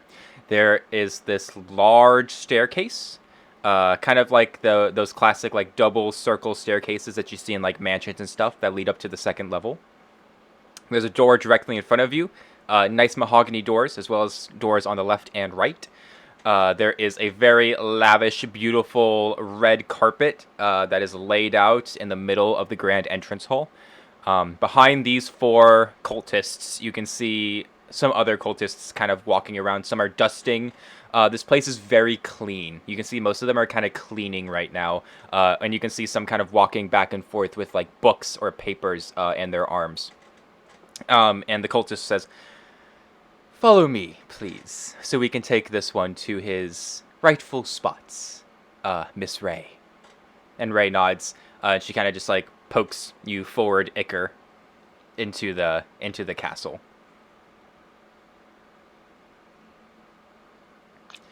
As the cultists start to lead you forward, Iker, Penelope kind of leans forward and whispers in your ear, "So what's the grand plan now? What's the plan?" So, I got us in the building? That this is how far you thought ahead? Well, I think I know where they're taking me, and if it's where we're taking me, we have a 50% chance of dying, but we also have a 50% chance of me Right this saving way, us. you two, please, down this hall. Fuck. You watch as the cultists open a side door down another very, very nice-looking hallway. As they walk forward, Penelope speaks up. Nice place you guys got here. What exactly is it that you do here at your great church? The cultist. Torture and kill people. The cultist shoots you a dirty look, Iker. That is a lie. Apologies. He's a troublemaker. No, we. I make like a squinty face and like lift my shirt up. I go, really? We, young Miss Ray, are seekers of evolution and truth. We seek to expand our knowledge on mortal biology and lead ourselves to a greater, brighter future through the ways of magic and improving ourselves through the ways of magic. It is a very, very good thing that we are working on here under Master Z. He has been overseeing this whole thing. And I may tell you, as a believer of the path of evolution, he is leading us to a great destiny. Ray just kind of nods. Master Z, is that short for something? Z is the first initial of his name. He doesn't say his full name for secret purposes, privacy, if you will. Anyways. Zotar. The cultist looks at you, Iker, and says, "I am sorry about him. Yes, Master Zotar is his name, but if you could not go around saying that to people, that would be most appreciated, Ray." Penelope nods. Right, so, you're leading him to where now? Oh yes, we're going to be taking him to his quarters, where we can make sure that he's nice and cleaned up and ready to resume working for us. The cultist looks down at Iker. As you are all walking... I'm not gonna kill anyone. As you're all walking, Penelope kind of talks into the thing. Guys? Hey? Mari, Nolai, Otto, your little blood spots change into Penelope's face. So, we're in, but I don't think Iker knows what the fuck he is doing, because we are literally just following a bunch of cultists, and I don't know where they're taking us. Yep, that's expected. Yeah, it's just kind of the vibe, I think, for this group. So, like, should I just keep following them? Should I, like, make a break for it? Should I leave Iker? Like, what's the plan? Because he doesn't seem to have one. Stay with him for now. I was where gonna they suggest take you. leave him. This is Why? obviously his plan. Mari's such a bitch. I love her. When you write, you're right. I mean, This is his mess he decided to get himself into. I can't deny that. Well, okay, well... I can still hear all of you. We know. That was the point. Ow. Look, I'm just gonna keep following them for now. If shit gets crazy, we'll let you know. But Please. you may want to just Crazy, please. yeah. Okay, well, just may want to get ready for a brawl. I don't really know.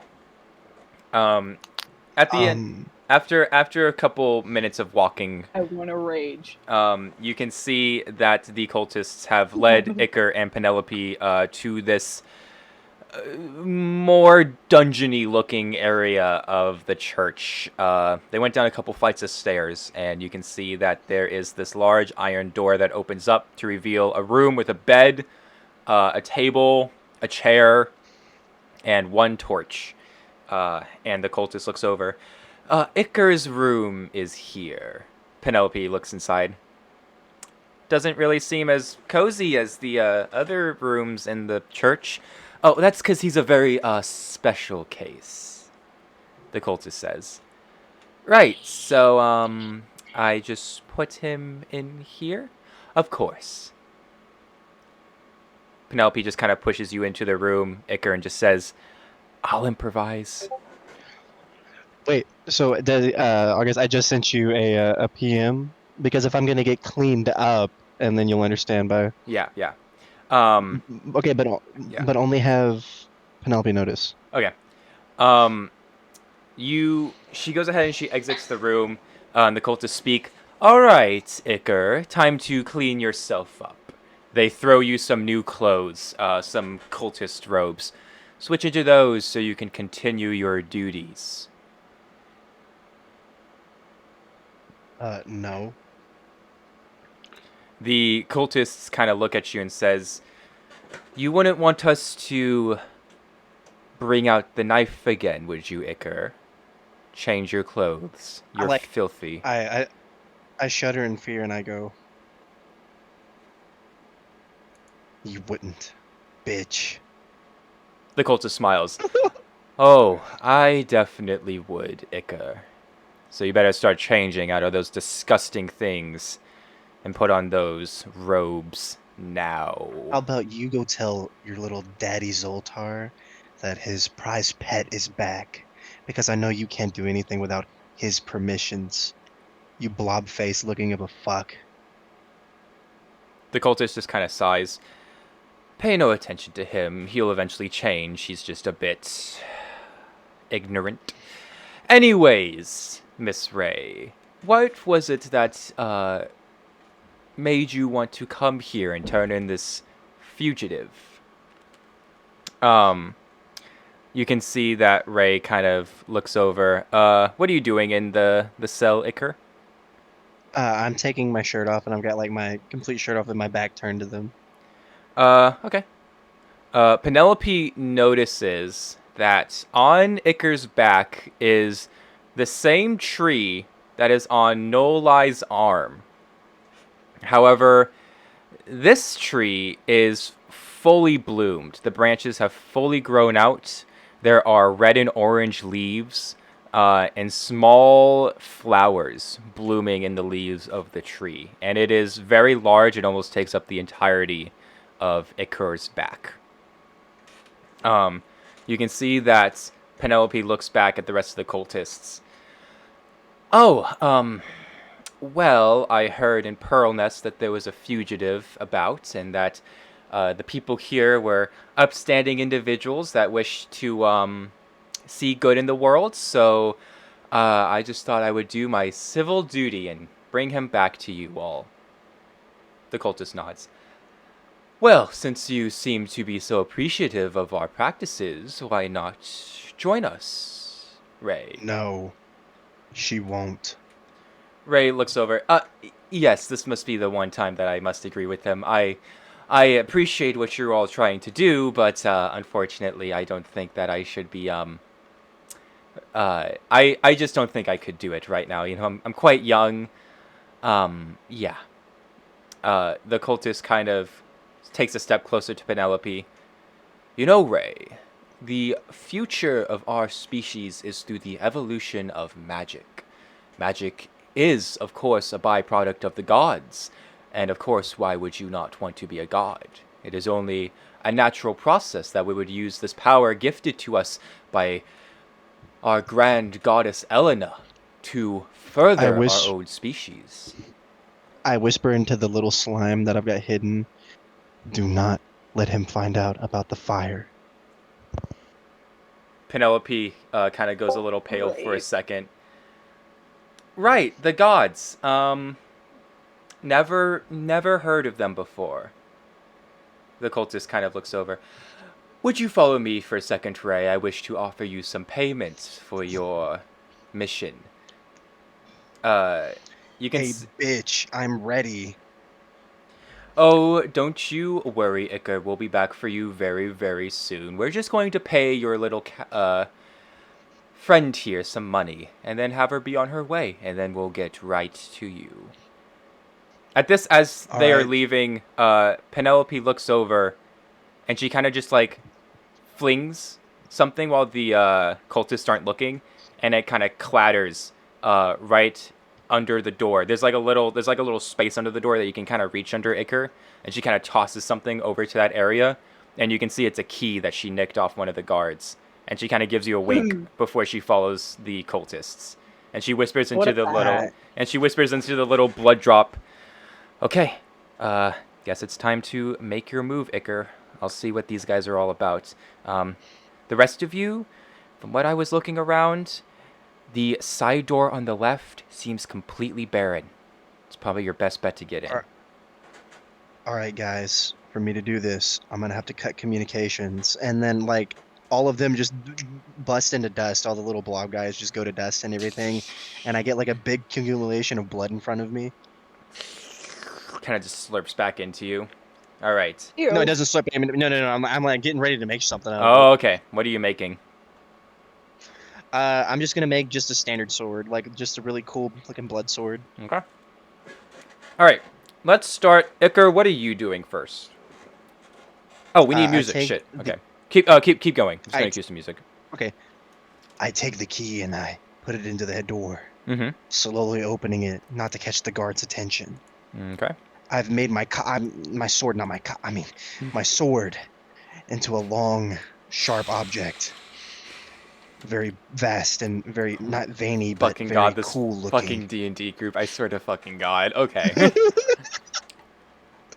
I try to tell a serious story, and then it always devolves into cock jokes and having sex, you horny fucks. Okay. Make me a stealth check. I'm quitting D&D. This is it. Goodbye. Nim, or sorry, I called you Nim. Lee, you literally wanted 18, to fuck baby. So much as Nim. Okay. 18 plus 2, dirty 20. Iker, you go ahead and you are able to use your blood magic to kind of create like a little tiny little arm that kind of like reaches through the bars of your cell with the key and kind of click. And the door slowly swings open. There are no guards near you right now. And Penelope just turned the corner with the other 4 cultists. I take and rip my clothes and everything out of spite, just purely to fuck up their robes. Nice. And then do you put your old clothes back on? Yes. Okay, and I leave them in the floor. Sweet. All right. Iker, where do you start heading? I slowly follow Penelope and them. Okay. We're going to go to the rest of the group real quick and get you all established to where you are. Mari, Otto, and Nolai, what are you all doing right now? Penelope said that the side room on the right seems clear for you all to get in. I don't know. I think Otto's trying to teach them Warhammer in the bush. I think we should just leave them. Yeah. I'm sorry, the Warhammer joke caught me. Pilar speaks up. Mari, there's a piece of me in there. We need to go in.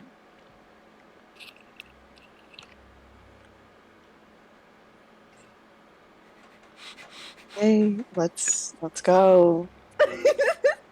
Yay!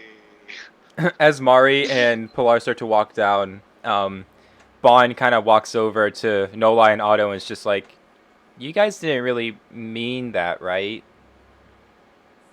I mean, No, Just leaving them. never. no. Mari turns to the child. Yes. Yes, I did. I Okay, meant Mari may have meant it. 100%. Mari meant it, but that doesn't mean that we did. I wouldn't leave Penelope in there. Bond kind of looks over at Mari. Well, I expected her to say that, truthfully, because honestly, I've only known her for about a day, but she doesn't seem like a very nice lady. She's very opinionated. Yeah, if we're being completely honest, she seems like someone who completely just got by on her looks and was never taught manners in her life. But, you know, that's just me. Oh, Golly. Nola just kind of is like, Anyways. How rude. She only has one man in her life.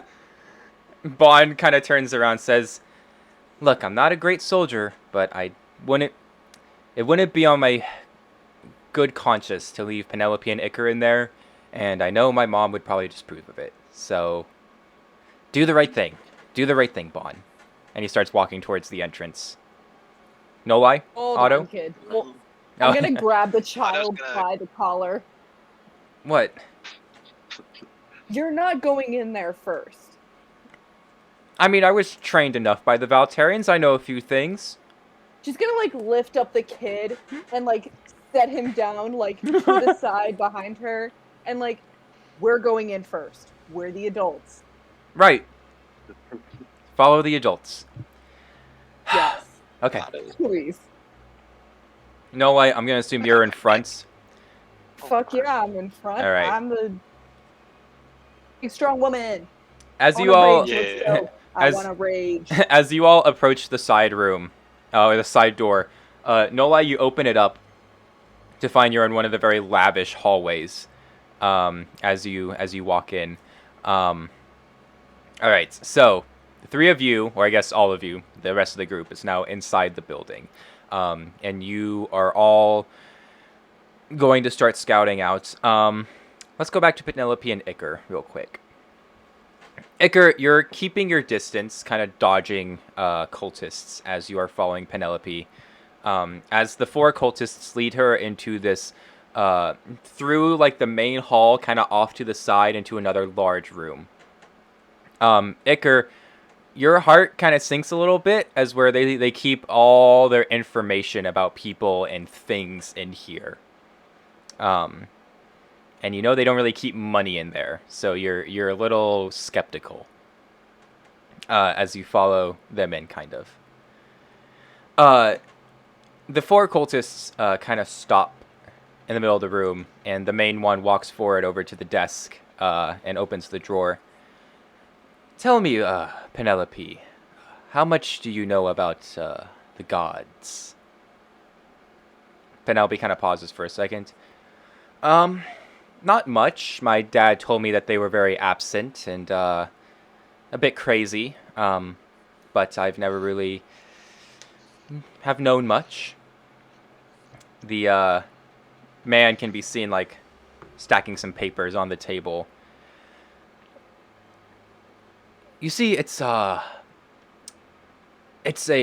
incredible phenomenon. This thing that happens in Otax. You see, there are certain individuals blessed with evolution. Penelope kind of like takes a step back for a second. What do you mean? There are certain individuals in this world, Ray, that are blessed by god magic. But not just blessed by it, chosen by them. The man turns around and he shows her these pictures of these different drawings of these different champions. They're called the champions, Ray. Certain individuals that are chosen seemingly at random by the gods to be their champions, wielders of incredible power. There are legendary ones all throughout history, both in the past and current, the man says as he points to all of these different heroic-looking figures that have all been drawn in these heroic poses. It's always sad when a champion dies. It's almost like evolution and our true form is always wasted when a life like that is taken from us. You can see that Ray's kind of backing up a little bit. I see. I don't really know what this has to do with me. I can just accept my money and leave. And as she kind of turns around to walk through the door, the two of the cultists have kind of like stood in front of it, blocking her exit from the door. And the man kind of turns around to face her. There is one god in particular that is incredibly interesting.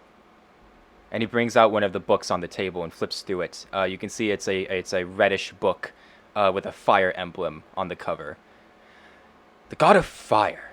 His name is Votar. He was described in his prime as passionate and full of glory and respect. He really sought out to make the world a better place, and during the Cataclysmic War, he was the first person to challenge Sidar and his undead legions. Said here that he led legions of flaming warriors with great swords ablaze with holy fire, and he had massive flaming tigers and bulls at his command.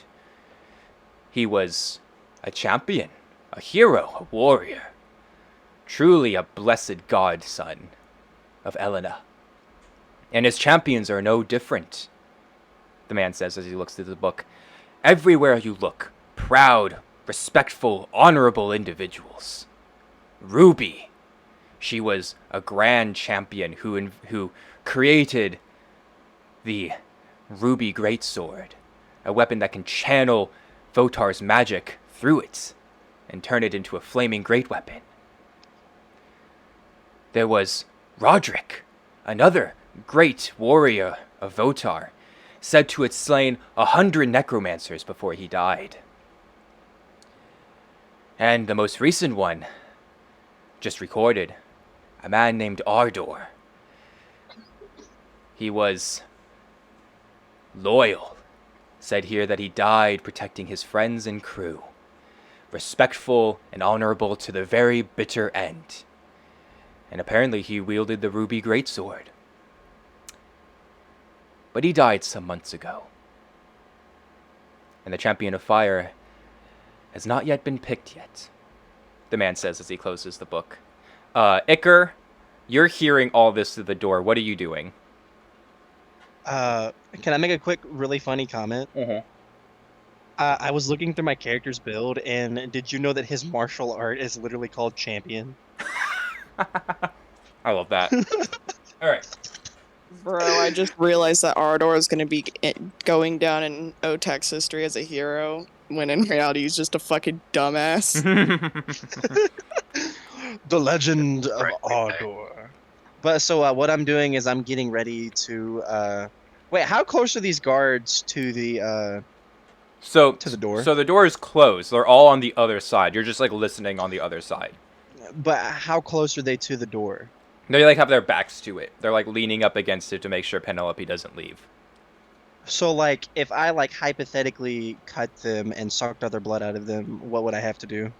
Well, you just have to make an attack roll. You just stab them through the door. Bet I'm doing it. Okay, wait. All right, go ahead and roll, and then we'll do our last little bit of storytelling. So go and make your roll. Whoa, fuck.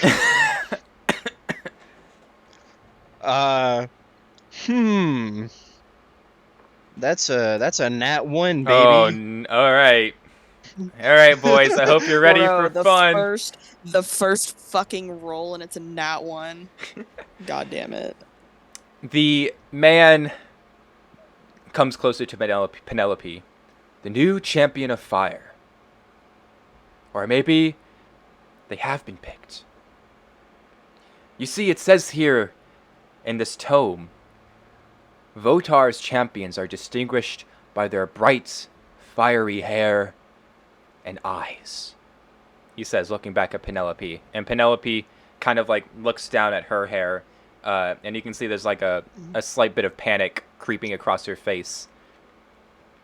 It also says here that champions of Votar are loyal and caring. They will make sure that their friends are safe, even if it means their death. Penelope kind of walks back a little bit more. It also says here that the new champion is usually picked once every year. Ardor has been dead for about a year, which means that it is time for a new champion to be picked. And it just so happens that someone fitting the description very well waltzes in here with our prime prisoner. Penelope kind of like stands at the door. It's almost Prisoner? It's almost like poetry. It's almost like a wonderful gift has just fallen into our lap. And Zotar will be very, very happy. Now, what is your real name, Ray? Penelope just kind of like breathing heavily. I don't know what you're talking about, but I'm no champion of fire. Is that so? And you watch as the cultist turns around very quickly and grabs a torch off the wall and just throws it at Penelope. And Penelope, panicked, just kind of holds her hands up to block the torch. And the torch hits her, but the fire doesn't. And as she looks up from her panicked motion to block it, you can see that the fire of the torch is just floating in front of her. And the cultist smiles. You are the champion of fire. A god champion has walked right into our abode. This will be perfect for the continuation of our evolution. And as Penelope turns to yell for help, Iker, you try to stab through the door, and as you do so, you like nick the back of one of the cultists, but your blade gets stuck in the wood. As the two That's cultists all I need. turn around and all I need is a nick and open the door to try and attack you. All right. Can I like Stranger Things 11 stare at the one that I nicked and suck all the blood out of them? Well, first, I need everyone to make me an initiative roll. All right. Bro, It's a 13 what? for me. I got a 13. 13? Okay. 13 bros. Give me a moment. Ooh. Hold on. It starts with you. Doesn't matter how hard you try. Okay, I rolled a 17. Okay. I got to 19. Okay. Otto. I said 13. 13. Am I unmuted? Yes, I think you Oh, were. sorry. No, you're good. Oh. And then Penelope. Oh, okay, it's pretty good. All right. Lol. No lie, you are first. As you are walking down the hallway, you hear a crash as someone sounds like they're stabbing through a door, and a yell for help down the hallway, and it sounds like Penelope's voice. I'm pulling out my fucking axe and I'm zooming. You're zooming. Okay. Immediately as you turn the corner, you can see two cultists right in front of you, no lie. They don't seem to notice you as they both turn around panicked and they both start to reach for their axes. What would you like to do? Oh, I'm rushing them. Yeah, rushing them. Make me an attack roll. Let me hold on. Oh. Let me look at my shit really fast so I can. Oh boy. I'm gonna wait to raid. It's pee pee poo poo time. It's pee pee poo poo time. It's pee pee poo poo time.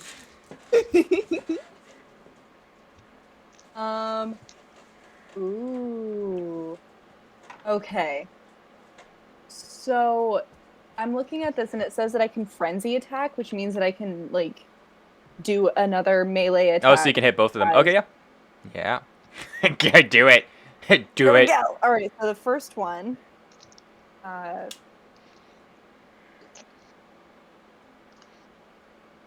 Believe a 22 would hit. Yeah, that hits. I have a +7 right now. Oh, damn. Go crit, barbarian. At level 3, I have a +7. Barbarian moment. And my attack dice is 12. Barbarian just hits things really well, guys. I love Barbarian. I'm kind of digging this. Yeah. This is kind of great. Okay, so that's that plus... okay, so the first guy, 10 damage. 10 damage. All right. No lie, you immediately charge in, and this guy turns and he tries to grab his axe, but you're too quick as you go ahead and you take your axe and you swing up and slice his left arm off. He's still alive, but definitely not in a good mood. Go ahead and make your second attack. Will it be at the same guy or the other dude? Dude, fuck it, I'm going for the other dude. I'm not letting the other dude get a fucking opening. Sounds good. Oh, and I got a nat 20. All right, that's a crit. Go ahead and roll for damage. Okay. This is our first, like, actual fight, and I'm already loving life. It's great. Barbarians are so good in fights. Barbarians. I'm kind of obsessed with this. I don't know why I didn't do this sooner. Let's see. So 8 plus 19 points of damage. No lie, the second dude, you see that he raises his axe to try and attack you, but you go ahead and you use like the butt end of your great weapon to like smack him in the forehead, and then you just grab his hand, or no, you grab his head with your hand and you just slam him into the side of the wall and just. You can see that the cultist kind of backs up a little bit and goes, "Oh, fuck, Mari, you turn the corner now, and you see this guy with his arm chopped off. What do you do?" Wonderful. We are about to gangbang these cultists.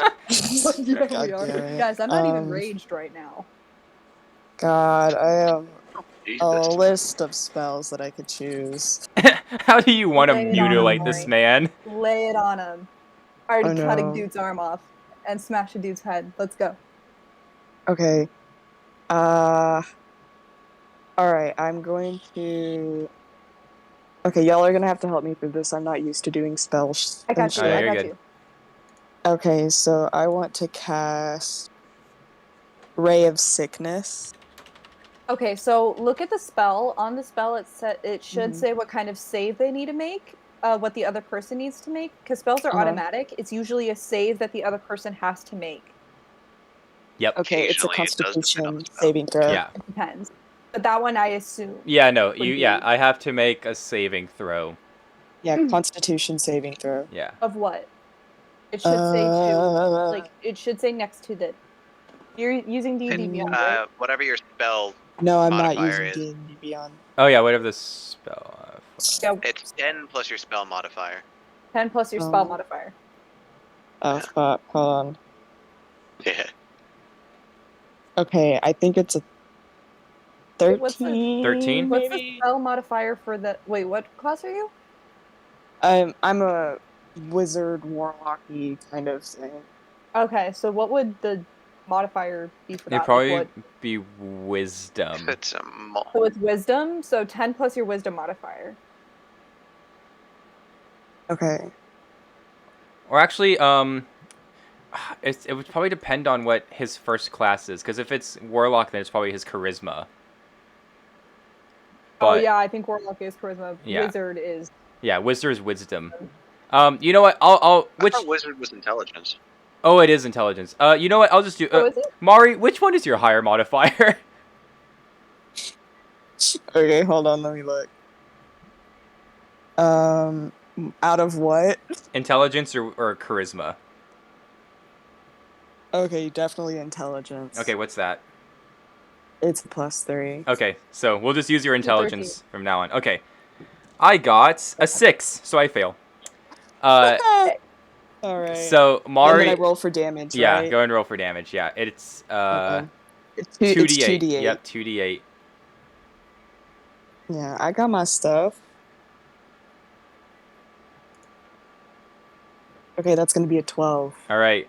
No lie, you slice this one cultist's arms off, you smash the other cultist's head into the wall. Mari, you turn around, and you see this dude, and you literally, like, deadpan, deadface, just, like, snap your finger, and he immediately starts like melting. Like you can see that he starts vomiting like out blood, and like his face looks like he's melting as he slowly just turns into a pile of yuck. And you can see that Pilar just kind of peeks around the corner and he just goes, I love that one. Nice one.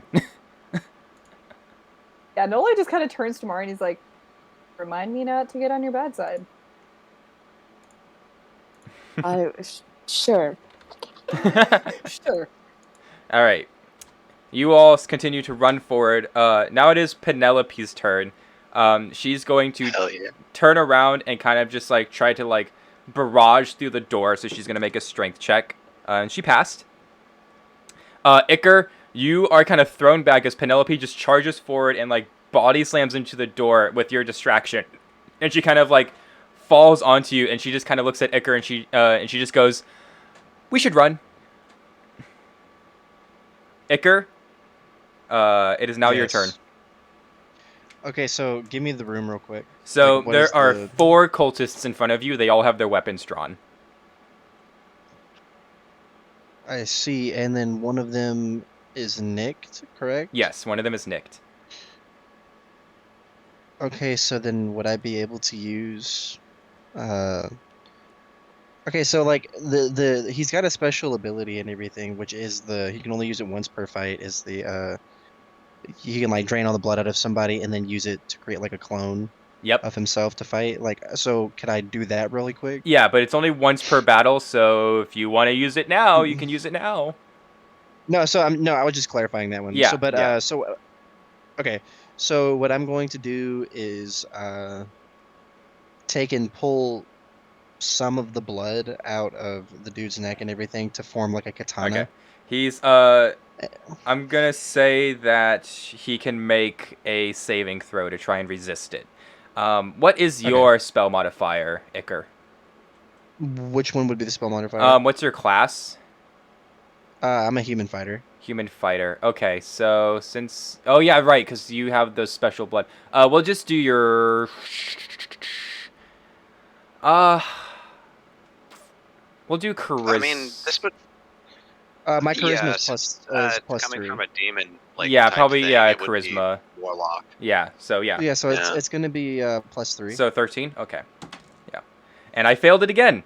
Penelope watches in slight horror as Iker kind of draws the blood out of one of the cultists' wound. And you watch as it fully forms a complete clone of Iker right next to him. That has like... Oh, no. I was wanting to make I was just going to use a small amount to like make a katana. I didn't want to use you didn't want to you didn't want to do the clone thing? Okay. No, not right now. All right.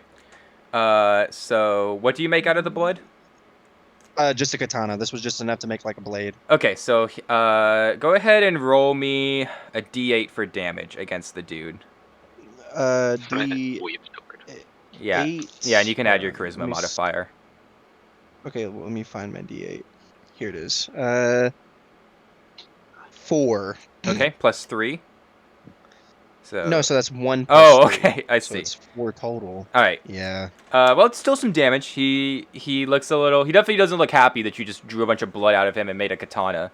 All so right. now, does the double strike go into play now? Yes. Okay, so then now I take and use the blade and hit him with it. All right, we're gonna make me an attack roll. No, I use the attack roll out of the d20. Yeah. So. All right. And then plus your strength. D20. That's a 16 plus 3. Yeah, you hit. You hit. Go ahead and roll for damage. 19. Yep. D8. Yes. That's gonna be 5. 5. Okay. Iker, you go ahead and you slice him again. He's still alive, but he's looking pretty beat up as he kind of like stands there for a second. He's like, as he's kind of coughing through the wounds. Otto. What are you doing, Otto? Okay, so we just entered into the room, right? Yeah, so you're like around the Grand Hall area. You can see there's cultists kind of like running to see what all the commotion is, but no one's really at you yet, so you have time to do stuff. Well, excellent. I'm going to say we've already, like, on the way over. I was trying to say this earlier, but I do want to climb into my mech suit. Yeah, of course. Yes. So, I don't know. Do I know which room they're in? Yeah, you can see Iker and Penelope kind of like off to your right side, and you can see that Iker's fighting. Oh, excellent. Yeah, I'd like to bust in, just shoulder bash a fucking cultist with the mech suit. Do you want to shoulder bash the one that Iker's been fighting, or a fresh one? Just a fresh one that was not paying attention. All right. Just like the fucking. I'll give you advantage too because they this is so funny. Yeah, this is Otto's turn, by the way. He's using it to move. His bonus action is going to be to command his mech. All right. Which happens after. Yes. So go ahead and do your thing. What am I using? Would it be intelligence modifier because all of my attacks in the mech suit are magic? Yep. Yep. Yes. Okay, so that's a 10 plus 3. That Does a 13 work? Wait, with advantage? Yes, advantage, yeah. Okay, so that's a nat 20 plus 3. All right. So that's a crit. Yeah. So I just fucking body one. Cool. Yeah, because how much damage does that do? I have no idea. This would be an improvised attack, so DM's choice. How much does it hurt to get pounded by a mech? I'd say that for now, your mech's damage will just be a D8. I think that's fair for right now, like longsword damage. Well, oh, okay, that works. But hold on. For like a melee attack, yeah, it would be. I think it would be a D8, but I am going to double check. Yeah. Because he does have powered rend, which is just a mech's bare fist beating you to death. Mm-hmm. This is a shoulder bash, so I don't know. I'd say we'll count it as the same thing. It's on the arm area, so yeah. And it's a crit, so yeah. Oh, okay. Wikidot's down, so that's not good. That's fine. Excuse me. I'd say for right now, just so we can keep the pace going, just roll a D8 plus your intelligence modifier, and then just crit it. So that's 7 plus 3. You could also use dnd5e.info. That'll work. Yeah. I just need to find the character sheet 10. for the fucking. Well, he is definitely dead with that much damage. So while you're looking that up, Sam. All right. Otto, so Nolai, Mari, and Iker, you guys notice that you hear as you watch this giant mech, or I guess he's not giant. This big mech that's much. I don't know if it's just me, but August, you are glitching out a lot. Again? Oh yeah, you are gone. Ugh. Not again. Okay, hold on. Am I still cutting out? Ugh, okay. Yeah, for me at least. I be right back. Okay.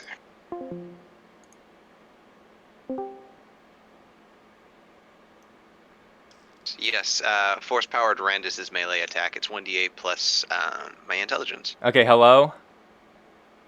Hello? Hello. Plus proficiency bonus. Am I still cutting out? Not anywhere near as we bad. fixed it. Okay. Yeah. If the internet goes down again, I'm going to scream because we're almost done with this session. Okay. Okay. I'm just gonna say, Otto, you slam into a cultist, and you all watch as he sends this cultist flying and literally ragdolls, breaks his neck against the wall, and just like crumples to the ground. Oh my god. Iker, you just look up and you just see like literally like Iron Man style. Otto just like turns around and just like. Is that Otto Bazbear? Otto His name is Scrap, Bazbear. and I like him so much. All right. And hold on, I get the mech's turn now. Yes. It happens directly after my turn, and because I ordered him to attack, I would like to crush a cultist's skull beneath its fingers. Do you want to do the one that Iker's been fighting? Yeah, sure. Okay. So roll to hit plus my intel. Yep. Cool. I cannot make this up. It's another nat 20. Yes. Okay. That definitely is gonna. Okay.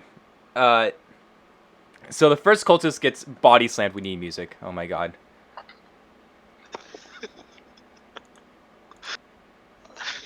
I know, I was about to I'm say, what sorry. kind of musical are we in? You know, it's kind I'm of just funny. picturing this was gonna go Scooby-Doo. Otax the musical. Uh-huh. I'm so sorry. You guys watch as Otto goes ahead and he turns around and he grabs the cultist that Icar was fighting and just like raises him into the air and just like pop and just pops the cultist's head in his mech's hand and just kind of drops it to the floor. And you can see the other two cultists kind of back up. Now it's the cultist's turn. The first cultist, no. the first cultist, you see, he goes ahead and he is going to just try and charge Otto as the crazed zealot that he is, and just scream. Otto does a 15 hit. Let's see. What is the AC? Yeah, it does. Okay. It's 15. He does. You take 5 points of slashing damage. All right. I have to keep track of my Steel Defender separately. Give me 1 second. Because my Steel Defender is, he has a thing. Basically, my Steel Defender takes damage for people instead whenever he is within a certain range. Yeah. It's deflect attack. So. Yeah. Because you're in the mech suit, yeah. Okay. Yeah, exactly. So give me 1 second. No worries. His HP is 2 plus my intelligence modifier plus 5 times my artificer level. So it's 15 plus 2 plus... That's 20 health, so he goes down to 15. Okay. Yeah, so it slashes through, it kind of cuts through some of the wood, and one of the wooden planks falls off. The other cultist, the main man that's been antagonizing Penelope, you see that he goes ahead and he just kind of goes, shit! And you see that he grabs a knife and he cuts his hand, and you see he raises his hand to his mouth and he starts to speak into his wound. And that'll be his turn. Alright. Oh. Now, so, I'm going to do top of the round. No lie. Absolutely. All right, no lie. You are in the grand hall, the grand entrance. You just saw Otto absolutely decimate 2 cultists. What are you doing? Oh, I'm joining the fight. Okay. Yeah, I'm getting into this. All right. So there's 2 cultists in front of you. Which one do you attack? Which one do... I don't know what was happening. I don't know. Pick a random one for me. Attack the one that's right next to Otto. Go.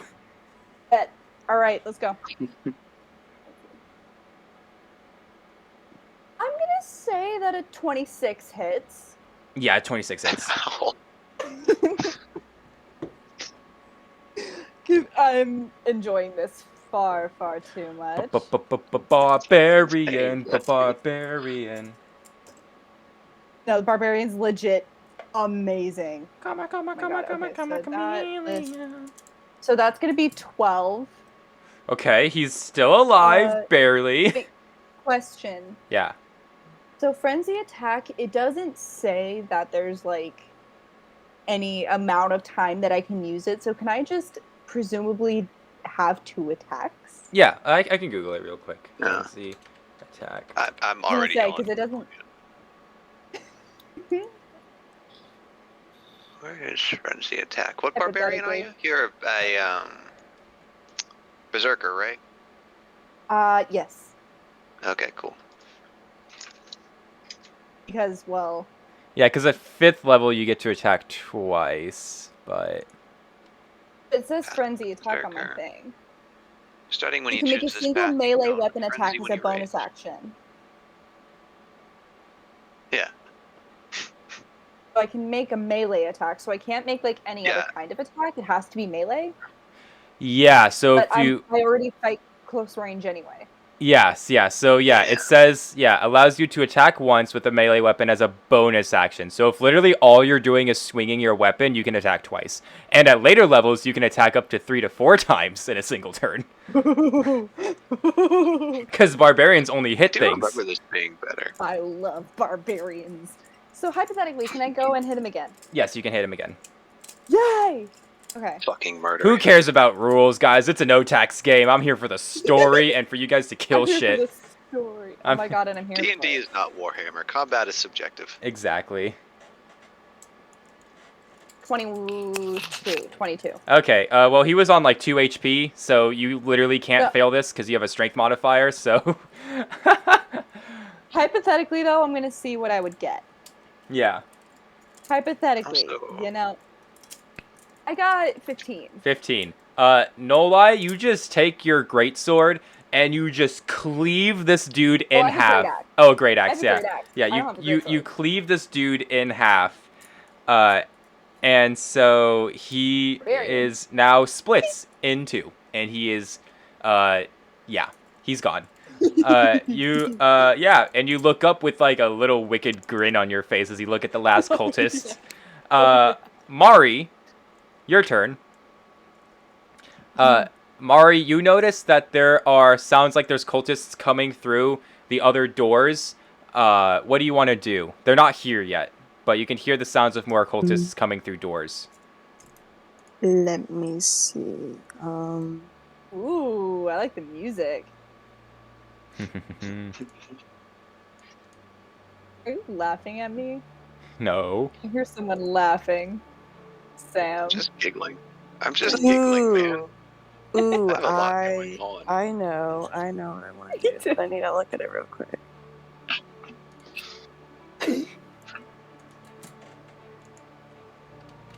You got it, bestie. I believe in you. Okay. I have a question, and it could be like a really dumb question, but still. Yes. So, no question's a dumb question, my dear. So I have the spell for invisibility. Mm-hmm. Would I be able to cast that on our party? Or just me?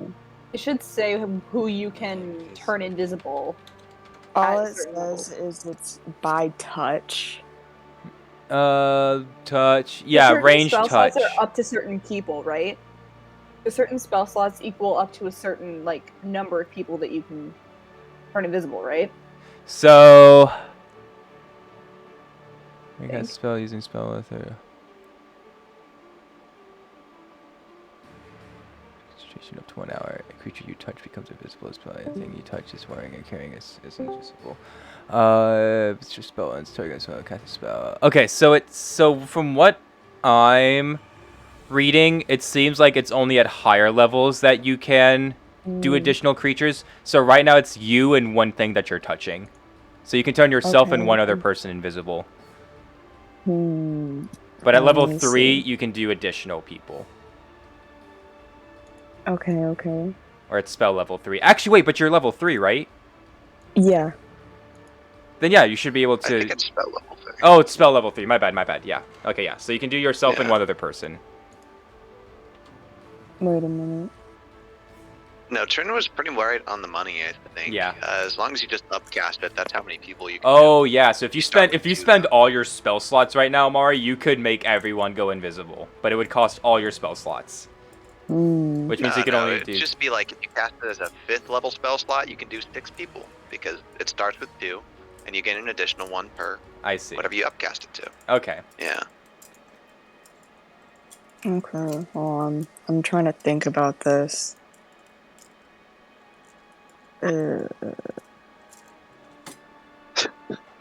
the funsies, turn No-Lie invisible and just watch the blood flow. That's what I People was just start thinking. randomly getting decapitated. I'm just saying. I know. I think I might do that. Give me this ability. Yeah, I'll turn No-Lie invisible. Let me go absolutely ape shit on these dudes. I am begging. Yes, that's what I'm gonna do. Okay.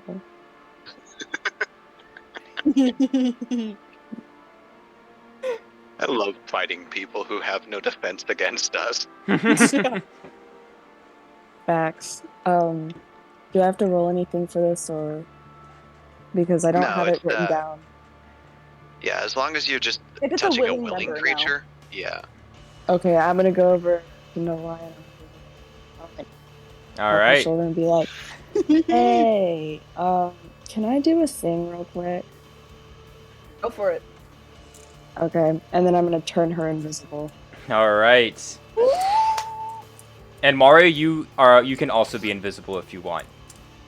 Okay, I'll be invisible too. All right. The rest of you watch as Mario just touches Nola, and the both of them disappear. This can only lead to good things. Yeah. As the doors open once again, around 8 more cultists run into the room and see you all. That's the end of Mari's turn. Now it is Penelope's turn. She just turns to Iker and she just goes, Iker, I'm kind of panicking right now. They said I'm a champion. I don't get what's happening. Don't worry, I'll talk to you about that later. What? Just... What do you want me to do? Don't worry. How far can you make your fire go? I don't know. I can make it do little tricks and stuff. But how far do you think you can get it to go? I decently far? Okay, so what I want you to do is I want you to hold it, put it at your side, and then take and press both of your forearms together out in front of you, opening your hands. Wait, sorry, what'd you say, Iker? You cut out for me. My bad. Oh, that's okay. So, put it at your side, shove both of your forearms together, opening your hands, and scream, fire, fire, ah. She does that and just goes, fire, fire, ah, and nothing happens. No, but you gotta shoot, like, you're shooting the fire out. Oh, like this, and she's kind of, like, gesturing as she's, like, throwing her fist forward. Yeah. Okay. Sure, she's gonna make a roll. Oh, no, that's not good. Penelope looks at one of the cultists and goes, fireball! And a little puff of smoke kind of comes out her fist.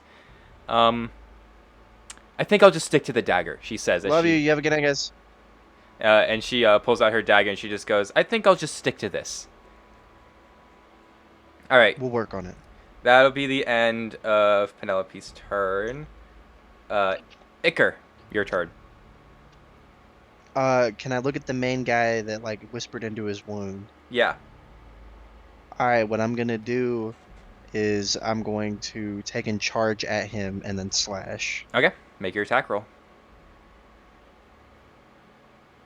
Dirty 20. Yep, that hits. Roll for damage. D8 plus modifier. Fuck. 4. 4, okay. And then double strike.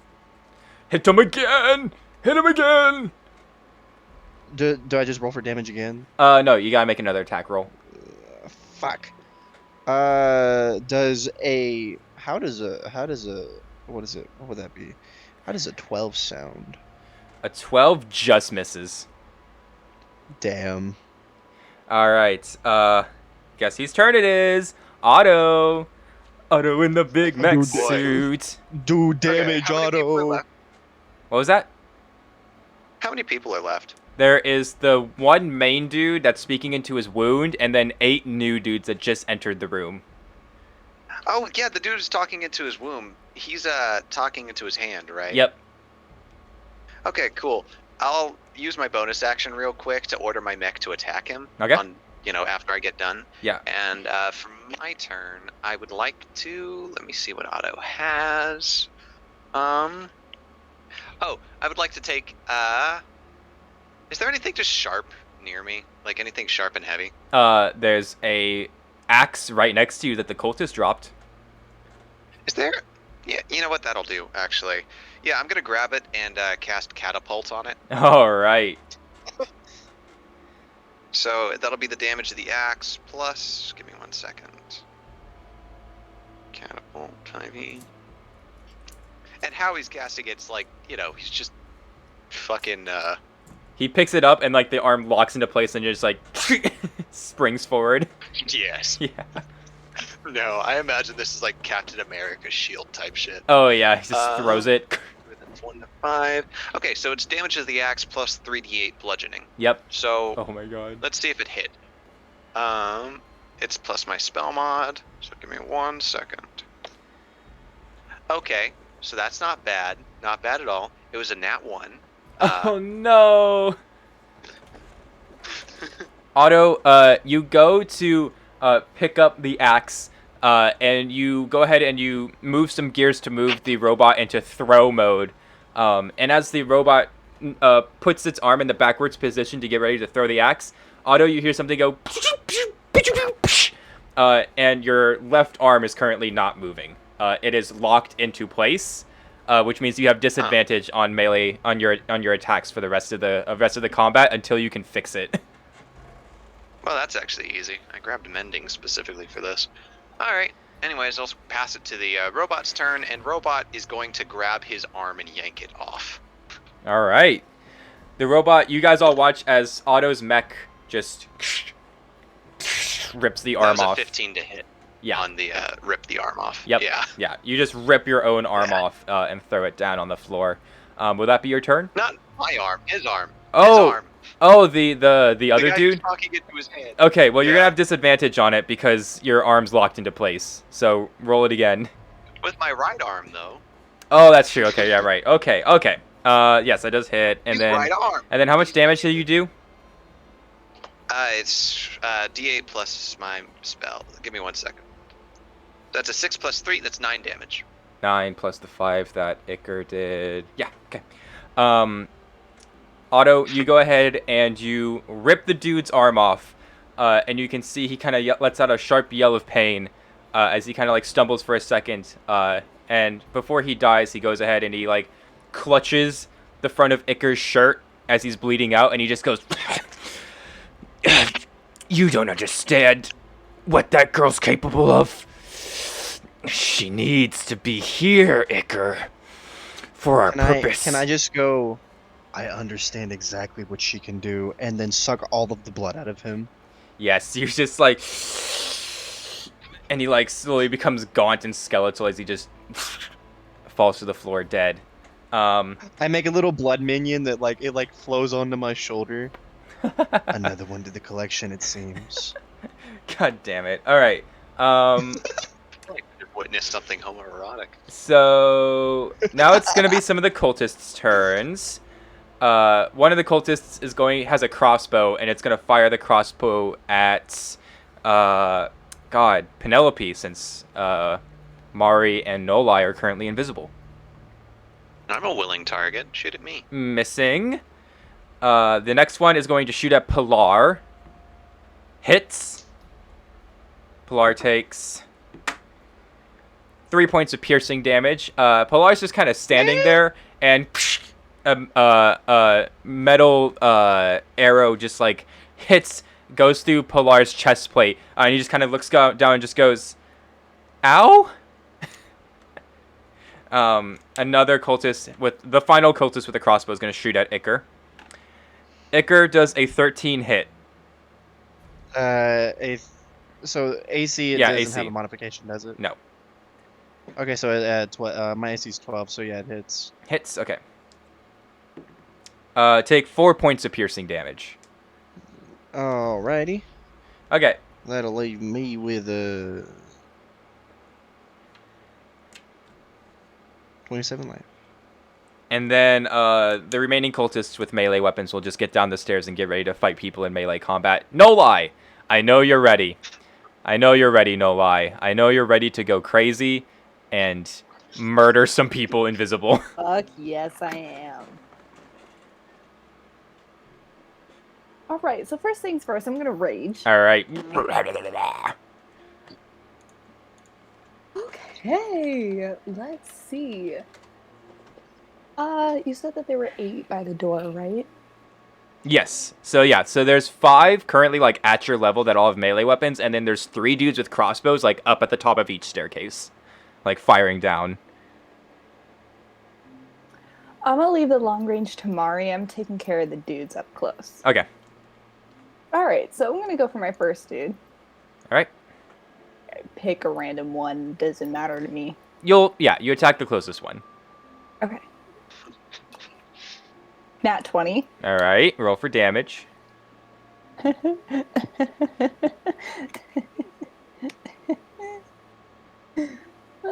me a second.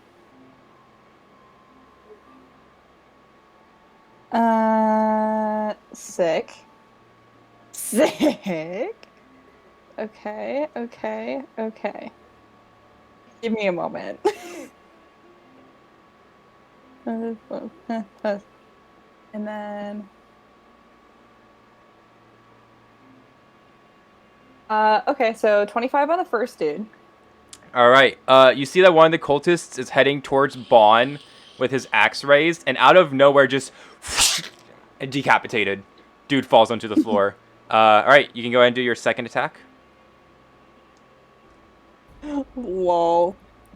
Quick question: how many times can the barbarian attack? So Right now, technically, twice. yeah. So because of their frenzy, if all she's doing is attacking, then yeah, she gets to attack twice. And then at later levels, she just gets extra. Like barbarians can attack like 5 times later on. Like all they do is just hit shit. Loving this. They just hit shit. Well, sweet. They don't get magic. They don't get stealth. They don't get any of that. They just beat the shit out of everything. Yeah, basically, I just punch a lot of shit. Yeah. 23 to hit. Yep, that hits. Roll for damage. Sick. Okay, so that plus 17. Another dude running towards Penelope gets just like split in half again. Dude just like from pelvis to like upper elbow just gets like split in half and just like flops to the ground. That'll be your turn. Mari, your turn. You are invisible as well. Barbarian. Hoorah. Okay. Hoorah. I'm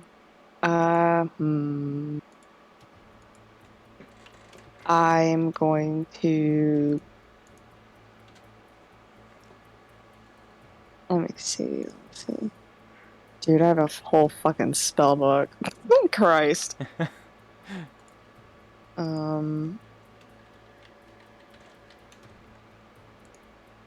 I'm gonna cast Toll the Dead. Okay. On one of the guys, and the target must succeed on a Wisdom saving throw. All right. Or take 1d8. What do I have to get? Damage. You have to get I think of 14. Okay. Well, I failed on an 8, so you do the damage. Lol. Okay. So... Oh, where's my fucking dice? Bro. Alright. Ooh. Wait, if the target is the target missing any of its hit points, like, right before I attack? No, right now all the dudes are fresh health. Prize. Okay. Oh, that's an 8. An 8? Okay. Yeah.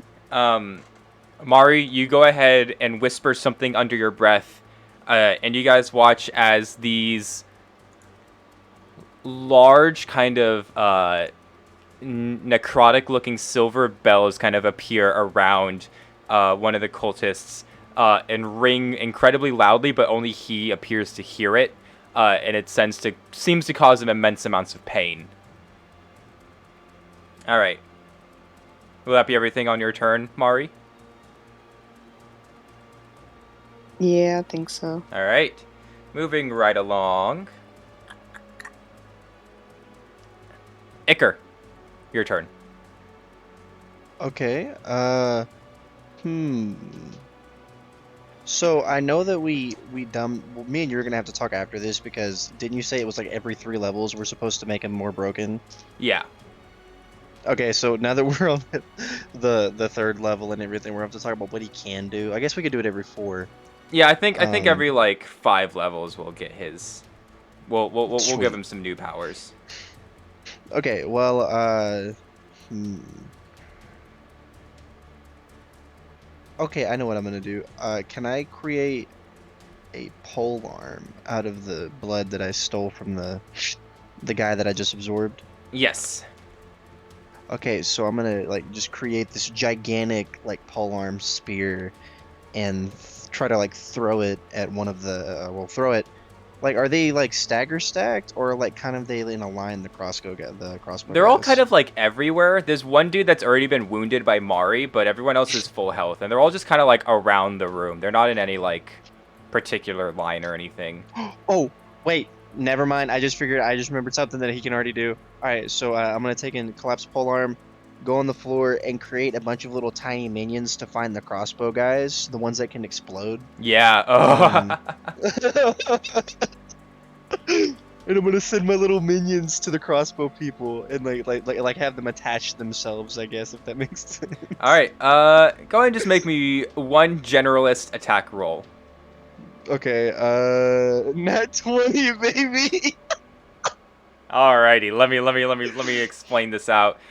You guys watch as Iker goes ahead and he puts his hands on the floor, and you watch as little blood droplets start to turn into these little creatures that like skittle. They look like little spiders as they scuttle across the floor incredibly quickly and up the walls.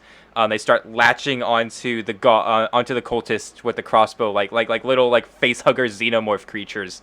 And Iker, you stand up, and you kind of just like smirk a little bit and like flick your wrist, and you watch as all the little spiders kind of like light up with this red energy and they all explode.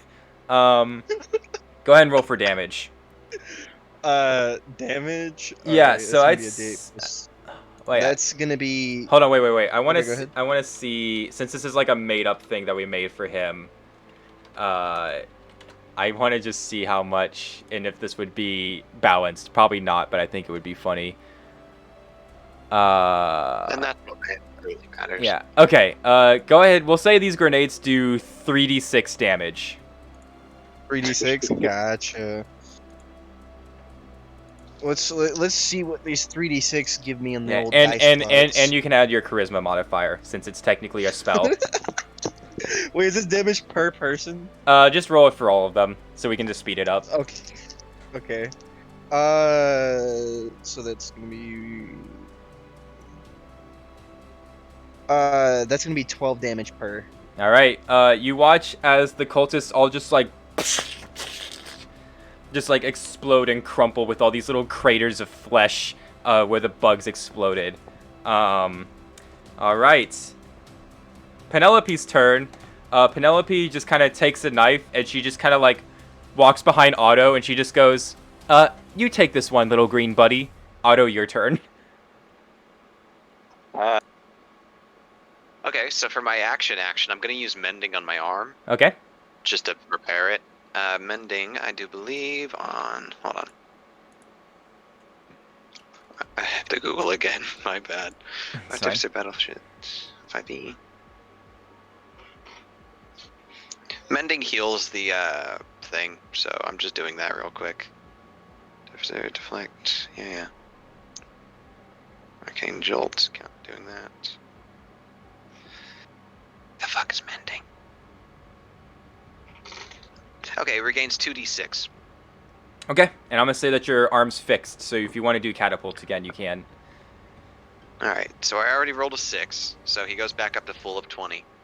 I already used that, and that was a cantrip. And for my bonus action, I'm just gonna command it to attack, and for its action, I'm gonna... Have you ever seen Invincible? Yes. Okay, do you remember the Omni-Man scene? Which one? The one where he does the bus or the train? Oh. Wait. No.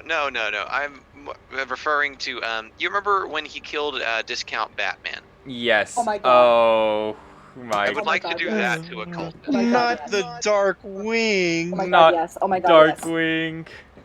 Oh my god, yes. Like, if I could do that to a cultist, Yeah, do it. Alright. So that's an 18 plus 3. That hits. Okay. And for damage, it's a d8 plus 3. So that's 6 damage. 6 damage. Okay, that doesn't kill him. That's fair. I think living in pain is a much worse idea. Yeah, so you don't fully crush his head. But I'm gonna say that this cultist tries to back up, and Otto, you go to try and grab his head, and you like catch the lower part of his jaw and just rip the bottom of his jaw off. Just because you're just like a metal robot. And you just kind of stand there. I feel bad he's not dead now. And then you just kind of like crush his lower jaw in your fist. As you can see, he starts to bleed out. All right, top of combat. No lie. No lie, go crazy. No lie, go stupid. Oh boy, here we go. All right, let's see. Okay, who's alive? There's 3 cultists left. Or I should say 3.5, because one's missing his lower jaw at the moment. Okay. I'm gonna let Otto, I think, take care of that one, and I'm gonna go after the other 2, and I'm still raged. Yes. Because that lasts for 10 rounds. Yep. So I'm gonna go after one of the whoever's next closest to me. Yeah, attack. Sick him. 22. That hits. Roll for damage. I rolled for damage. Do it. Kill him. Murder. 18 for the first one. That hits. Roll for damage. Oh, that was the damage.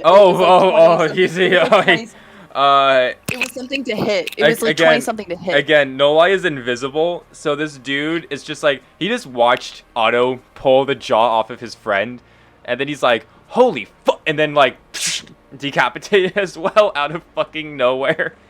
And I'm gonna go for that last other guy that isn't being taken care of right now. Alright, go for it. My last attack. Give me one moment. Well, I rolled a 19 and I have a +7. Yeah, so you hit. 26. You hit. I was gonna say. Okay, and then sick. So that's 19 points of damage.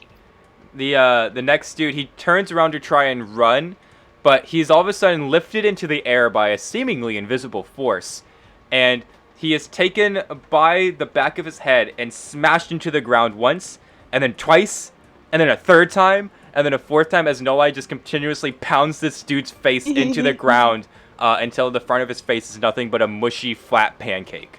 And she gets up. Lol. Mari, your turn, if you would like to finish this last... Thank you for the invisibility. Yeah, this last cultist off.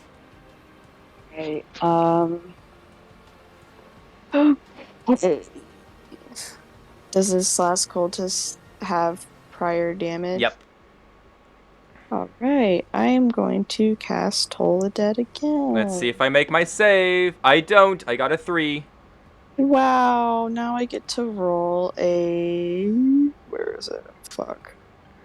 Where? I get to roll a 1d12. And that's an 11. Mari, you come out of your invisibility, and you see this last dude, and you just snap your fingers, and a bell appears next to his head. It's not that big, but he begins to ring, and you watch as he slowly starts to scream to himself, but it's like a gargling, like, because his bottom jaw is missing, as he just sits on the ground, as this bell is just ringing next to him, and you watch as he starts to bash his head into the ground over and over and over again to try and stop the sound before he eventually just kills himself. And the bell disappears. Go off, King.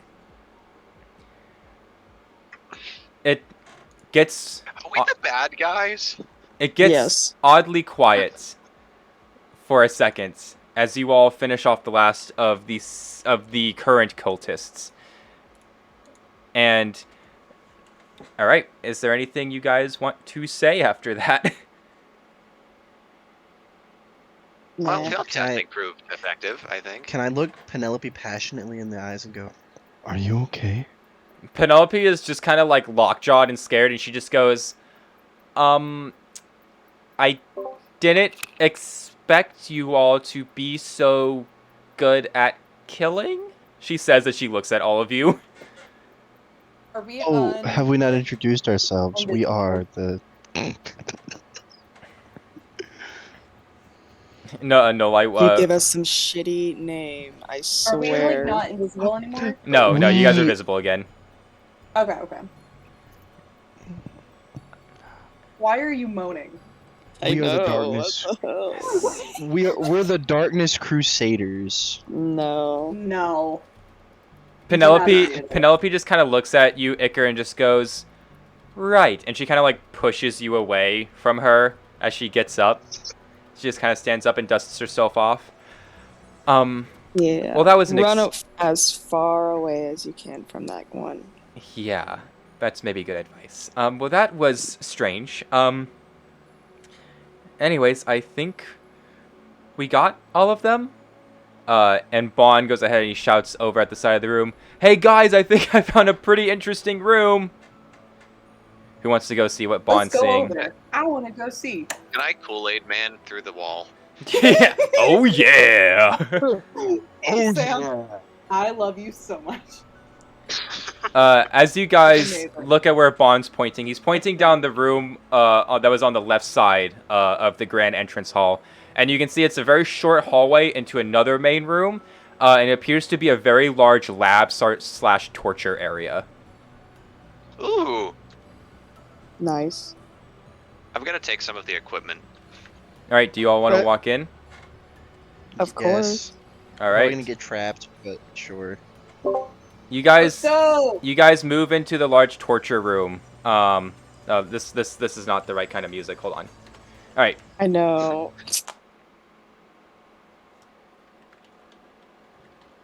I would very much like to just start taking the equipment. Okay. Well, let me. Well, don't worry. We're nature gonna. documentary. We're gonna. I think we're gonna wrap up here.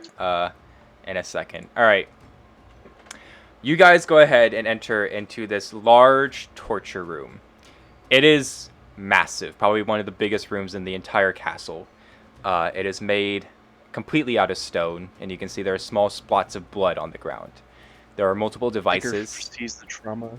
There are multiple devices around the room, most of them that you do not understand what they do or even what they are. Strange technology that even seems foreign to you, Otto, in the way that it has been created. You can see that there appears to be 3 people in this room, but they all either appear to be dead or unconscious, as they're all strung up. You can see that there are multiple books and paper laid out, all with scribblings and writings on them, as well as just tons and tons of clutter and bits and bobs all around the room. So, who wants to go first in searching? Yeah, I would very much like to. Okay. Otto, make I want me... to Kool-Aid Man through the wall and then start stealing stuff. Alright. Otto, make me a perception check. Alrighty. Not my strong suit, but that's because... Okay, so that was already a 3. So, minus... That's my perception. Okay, so that's a dirty 1. Alright. Otto, you don't really... It's a lot of writings about evolution and using blood of different creatures and entities. That's about it. Oh, it's just madness. Got it. Okay. Who's next? I'll go. Okay, make me a perception check. Perception... We'll say 10. Okay. Or did you make a roll? Yeah. Yeah, I made a roll. Iker, as you're walking around the room, you can see the spot where they tested you. A bloody chair where they injected you with whatever they did to you. Sends you a little bit into a little bit of a moment, a little trauma moment. But you don't really find anything new for the most part. Except there is this small little folder kind of hidden under a bunch of parchment that sticks out to you.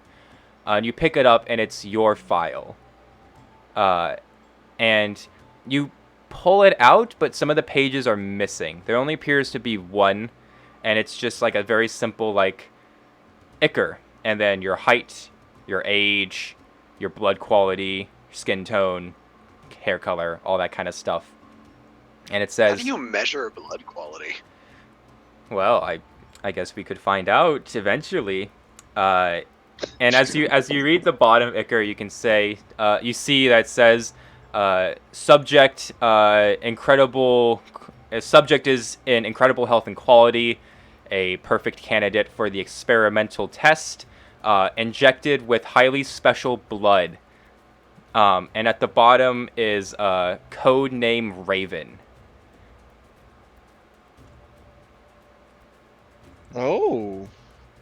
At least that's the name that they've given your project is Raven. But that's about all you find. Okay. Who's next? Me. Okay. Well, okay. We'll do No Life first. No, I can Damn go. it. What was that? Oh, Mari go? Okay, Mari, you first. Okay, I'm gonna go up to the bodies. All right. Mari, Okay, can yeah. I roll a medicine check to see if like any of them are, Yep. breathing? Are they my relatives that got Nope. killed and captured? They are not. Okay. These are new people.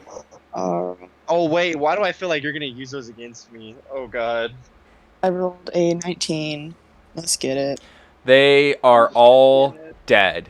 Not only that, God damn it! Not only that, they all appear to have been drained of their blood. They're all incredibly gaunt. But it's strange. It's like something sucked all the blood out of them. Cute. Well, I'm not I interested. wonder what. I'm just gonna walk away. All I'm right. done. I'm not interested. No lie, your turn. That okay, so what hasn't been looked at? What's there to look at? You can just make another perception check, and I'll just tell you anything that the others couldn't find. Okay, let me roll.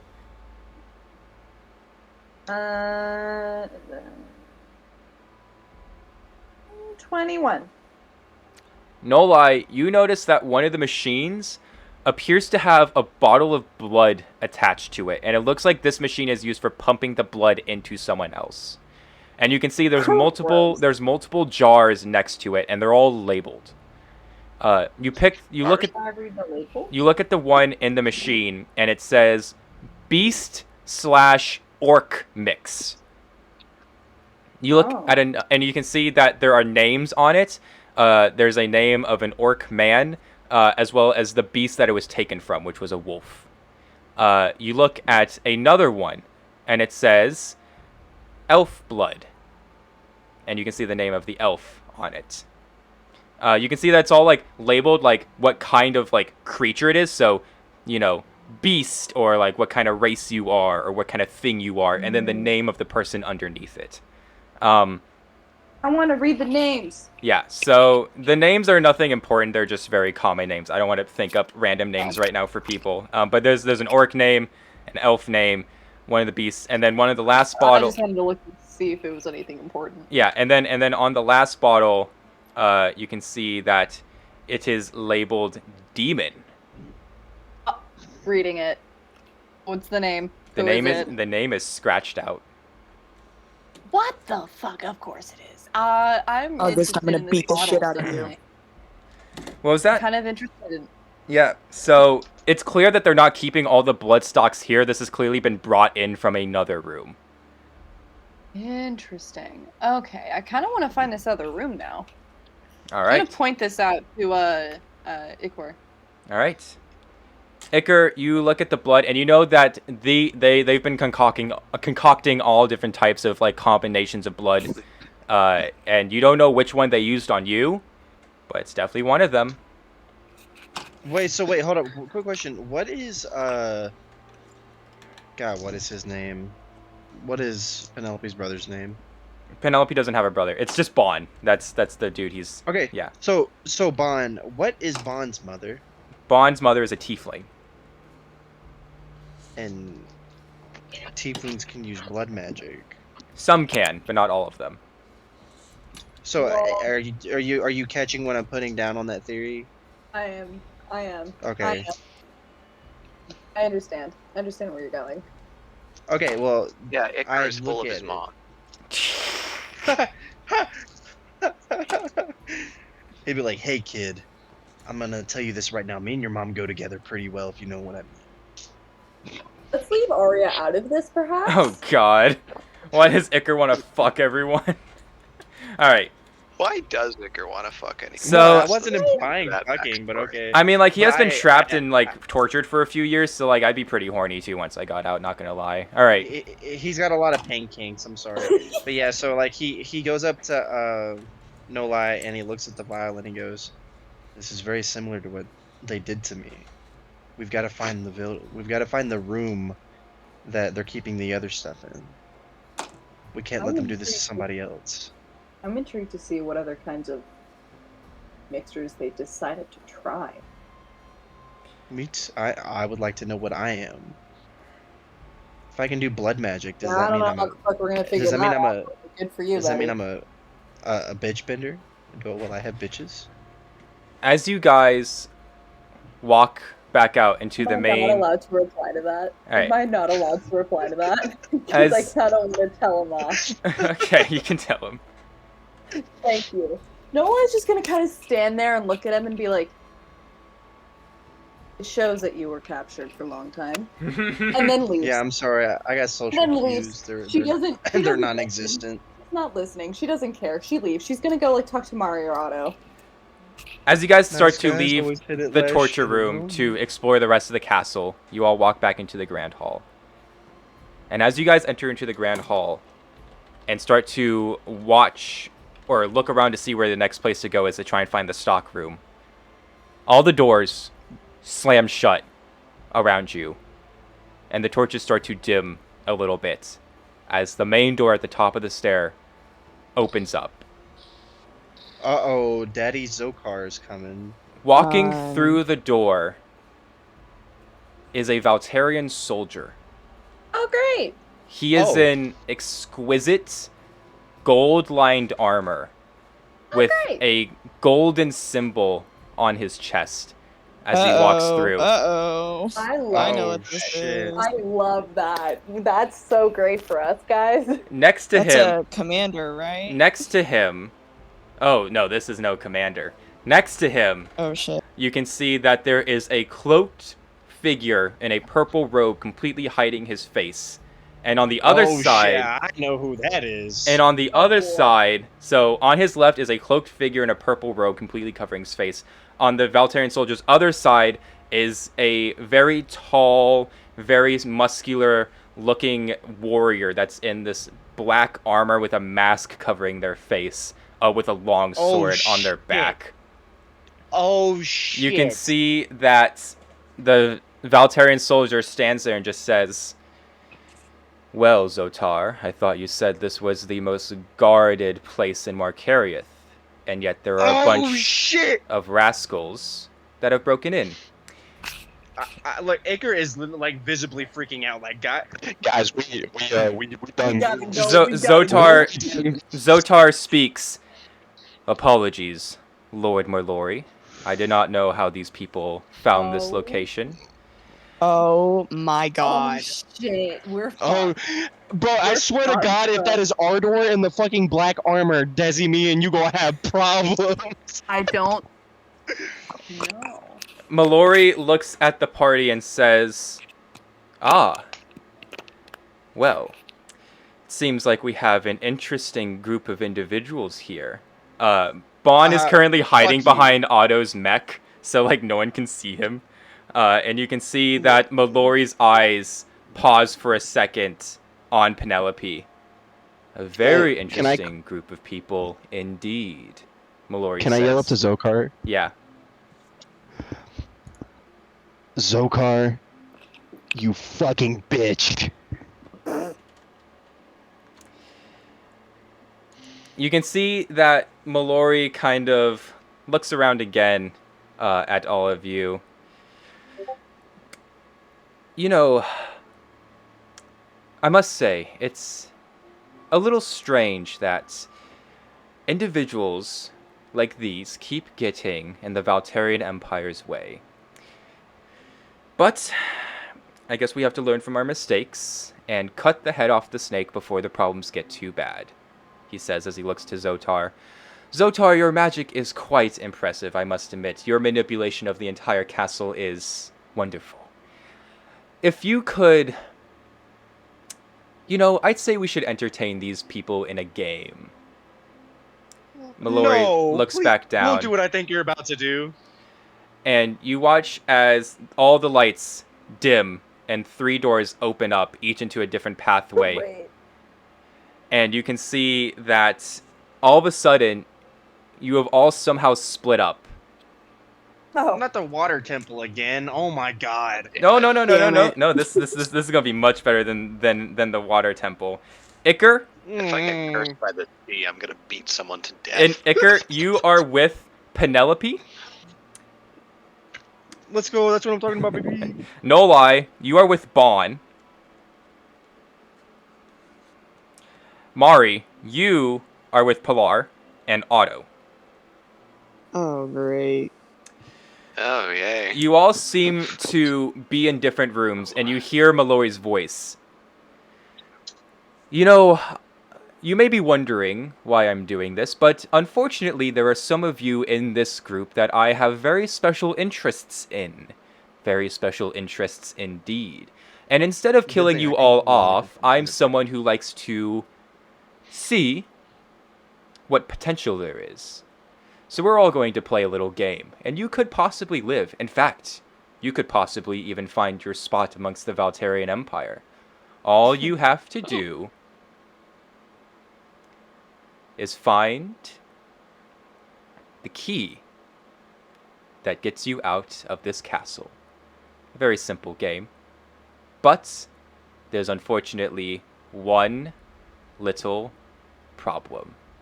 And you can see that and you can hear Mallory turn to his side, and he says, "The hunt is on, Bounty Hunter. You know your job." Holy shit. Oh no! Please don't make us fight Ardor! And you guys watch as all of these twisting corridors throughout the castle. Where is the key? Where is all the blood being kept? What is inside Iker? And who the hell is this bounty hunter? Well, it's fucking Ardor, you prick. We are going to have a ending cutscene until we begin the next session. Fuck, dude. Really? Holy shit. No! Alright. Don't make us fight Ardor, please, not my... Hello, Ember, baby. Everyone mute. Damn it. I'm sorry, but killing Ardor is not hard. I think that's been proven. Oh, damn, Otto. Shut up, cursed of the sea. Alright. The ending cutscene. The scene opens up on a watery dock of a large pirate city. And you can see 2 people walking on the dock. One of them is grabbing onto the other and seems very panicked. And you can see them brush off. Halgrim, get a hold of yourself, man. I don't understand. What the hell? Just slow down and speak calmly. You can see that Halgrim is talking to this taller drow man. He's wearing these very regal robes. He seems kind of full of himself as Halgrim kind of walks closer. Ezekiel, where is your brother? Ezekiel just kind of looks a little shocked. Nim and Shava left months ago. They're on the front line. And as for Arya, she's in Aetherfall. What has gotten into you? You can see that Halgrim looks a little shocked as he pulls out his book. Look, we may have a problem. A very real problem. As he flips open the book and he begins to look through his notes. I don't understand. Were you here when this person was killed? He points into the journal. Ezekiel looks. I believe I was. Although it's a little fuzzy, it was a while ago. And you saw them die? I did. At least I believe they died. Again, it was all blurry. You need to not have things be blurry for me right now, Ezekiel. This person... It's not good. I believe that, look. I think we need to go talk to someone very important. Ezekiel just kind of pauses for a second. You don't mean... And you can see that, like, I'm kind of making it so, like, the camera kind of, like, cuts out so you don't hear the names. As Ezekiel is just kind of like, them? Halgrim, I don't know if they want to talk to us. It's been a while. Ever since the war. Halgrim just kind of stops for a second. Look. I saw what I saw. I fought them. I saw their face. If they are still alive, it could mean a lot of bad things. And Ezekiel's just like, right, so you're going to lead me through the door of purgatory or whatever you call it, and whenever you disappear. And Halgrim just nods. Sidar, teleportation, please. And the door opens up behind him. And it opens up, and they walk through the door to talk to whoever they're going to talk to. Who is it? We're finding out in the next session. I'm sorry, guys. I have to give you guys a reason to come back. I have to give you guys a reason to come back. They're either gonna go talk to the Duke or it's gonna be Malakarth. I'm calling it here. Oh my god! If you make us fight Ardor, dude, like I'm Bring back voicing my him So- when we fight so- him. so- You will so- give me okay, the script so- to please him. So you guys know how I said at the end of the last meeting of World Session that this session was going to be all set up and next session is going to be one of the biggest twists in the entire fucking OTAX history? Yes, That's next session. yes. So you all better fucking be there. Wait. Is it gonna be for the other one or for God? For this one, Godblood. It's going to be crazy. Oh boy, because I'm probably gonna be there with Caitlin when you guys do it. Yep. So, and Caitlin knows Oh all my the God. lore, pirates. You better fucking No, answer our because messages. I kept her caught up with all of it because I was like, here's all this shit. It's so fucking cool. And she was like, let me join. I was like, bet. All right. She knows everything that's happening. So, not next week is Meeting of Worlds, but the week after that is Godblood. Please, guys, I know that weird schedule stuff has been weird, but if you guys just need to make it to one session, make it to the next session. Because I am going to make you all sob. Oh my god, no, because Dude, Ardor? It's probably Ardor, because that would be. Oh, it is definitely Ardor. You fucking Ardor. high? But I feel like Are you high? I am high. Yes, I am. That's besides the point. But like, is he gonna go see the Duke? Is he gonna go see Malakarth again? I think it's the Duke or Malakarth. I that's what I'm thinking. But then, like, if Malakarth gets in. Ah! I also love how Shava and Nim are still actively on the front lines. That makes my heart happy. I love Man, them. power couple for reals. Power couple for real. Absolutely slaying. I miss them. Dude, I miss them too. I miss playing Nim because he was I like, miss playing Shava. dude, the comedy. God, Oh the my god, witty comedy. I love Nim. Spike. I love Nim. I can't spoil it, Spike. I can't. Okay, No. If I'm only. What I said if. You know, if there are any Ardor appearances throughout this campaign, you can voice act him. Thank you. If they're like hypothetically, if and when our characters get brought back into OTAX. Oh yeah. Can we You come guys back to voice. voice them? Yeah, of course, 100%. Because I'm just saying, any opportunity, I miss Shava already. Any opportunity I would have to play her again, I'll take. Dude, I miss Nim so much. Right? I like these characters that I have right now, like Mari and Beck, but like they are so different to play because like look, Mari is intense, Beck is like the silent, strong type, so it's like fuck, I can't do it alone. I love I Beck. really have to use the bathroom, so I'm gonna go. I love you guys. Y'all have a good night. I am so excited for this next one. Bye. All right. Bye. Oh man. Yeah. Goodbye. Love you. No, This- it's fucking crazy. I'm so excited. Holy shit. This is gonna be fun. Oh my god. This And is yeah. fucking insane. Also, the funny thing is, like, Meeting of Worlds has just started, but that's also going to be crazy. Basically, both these campaigns are going to be pretty crazy. I have a From what I've seen so far, I'm already like blown away by Meeting of Worlds. Like, Yeah. I'm already like, there's so much. Especially when it's all Oh. about demons in the underworld. There's going to be some very big stuff revealed in that campaign as well. I'm sorry. Can we talk about what happened with you know who? Can we talk about that? Yep. Can I talk about that? You see, it's funny because you're only banishing them back to the underworld, so they're still technically alive. Yeah, technically she. Yeah. They're just. Yeah, that scene. Fuck. They're just. You're right. Yeah, you know what I'm talking about. But Can we tell oh Sam? my god, Can we yeah, tell we were Sam? making so Yeah, many so fucking Sam. jokes about it. Yeah, so Sam, Lillian is dead. Like dead. Dead? Dead. Like someone in the underworld killed her. Her power was stolen and given to someone else. Dude, she was Then they fucking were like sent out. grabbed by a Yeeted off of giant a- ass hand. She got yeeted off of a cliff. Yeah. So like, Lamau. Lillian's dead, but like, fuck, there's another demon out in the world. That's just not any Yeah, demon. That's Onyx. Onyx is a demon lord. He's on a different yeah. level. Dude, I love my siblings' notes. They were so fucking That funny. shit was so sibling is so hilarious. great. Oh I my love god, I'm them. so glad I stayed for that. I'm so glad that Oh we my stayed to god. hear that. Oh, hey, also, I have a question. August. Yes. So, my sibling's friend, I think, is kind of interested in joining D&D. Mhm. Would there be an opportunity for them to join in Meeting of Worlds? Of course. Yes. Absolutely. Hell yeah. We have because Alright. as long as it's not over 6 players, then we can always have new players. So yes, they can join. Alright.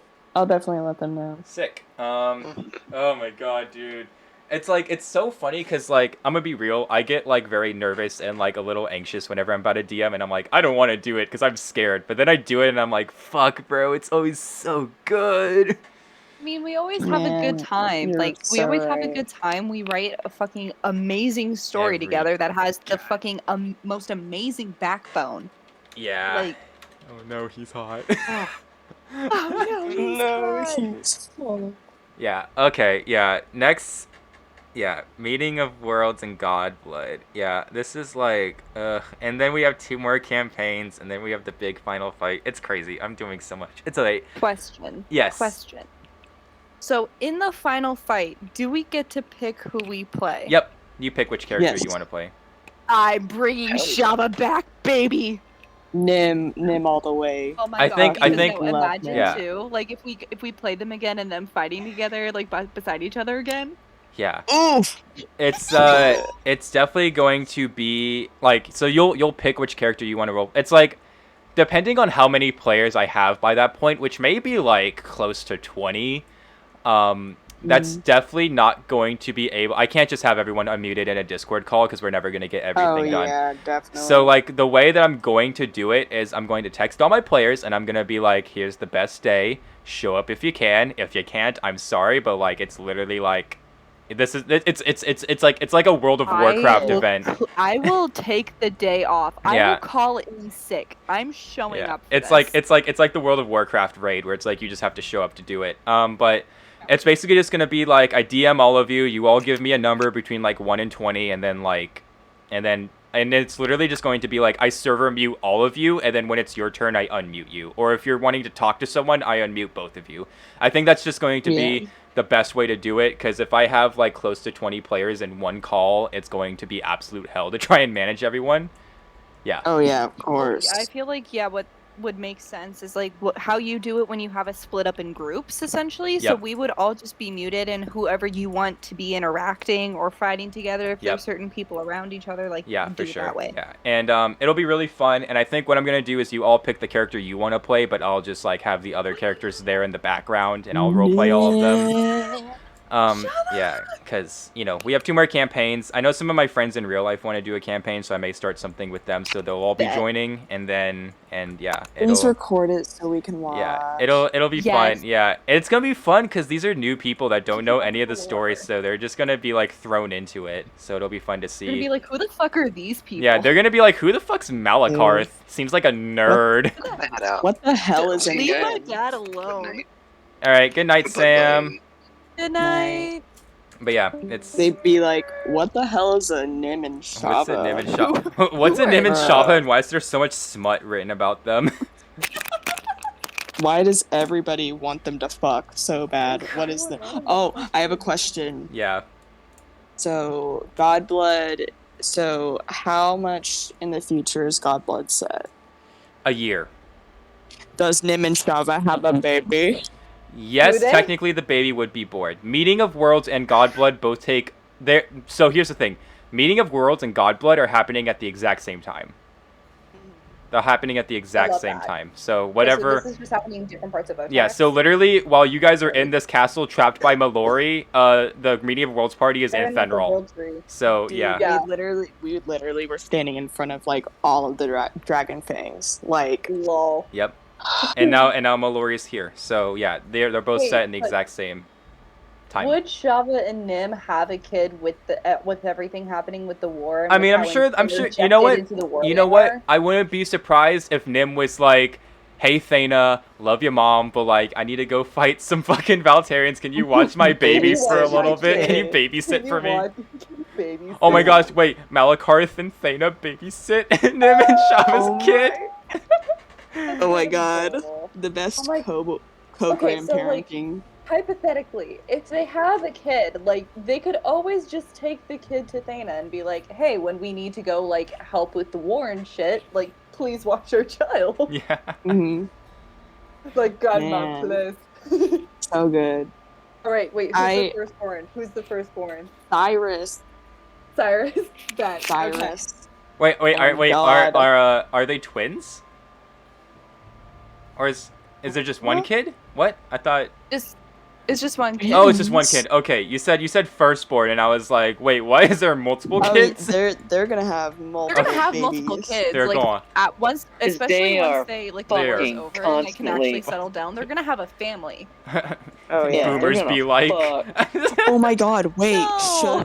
Should the first should the first baby be twins?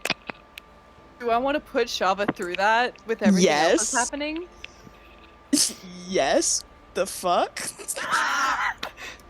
That would be kind of cute. Dude, oh my god, because then we can. Twins. Oh my god, and then we can have Cyrus and what was another one of the?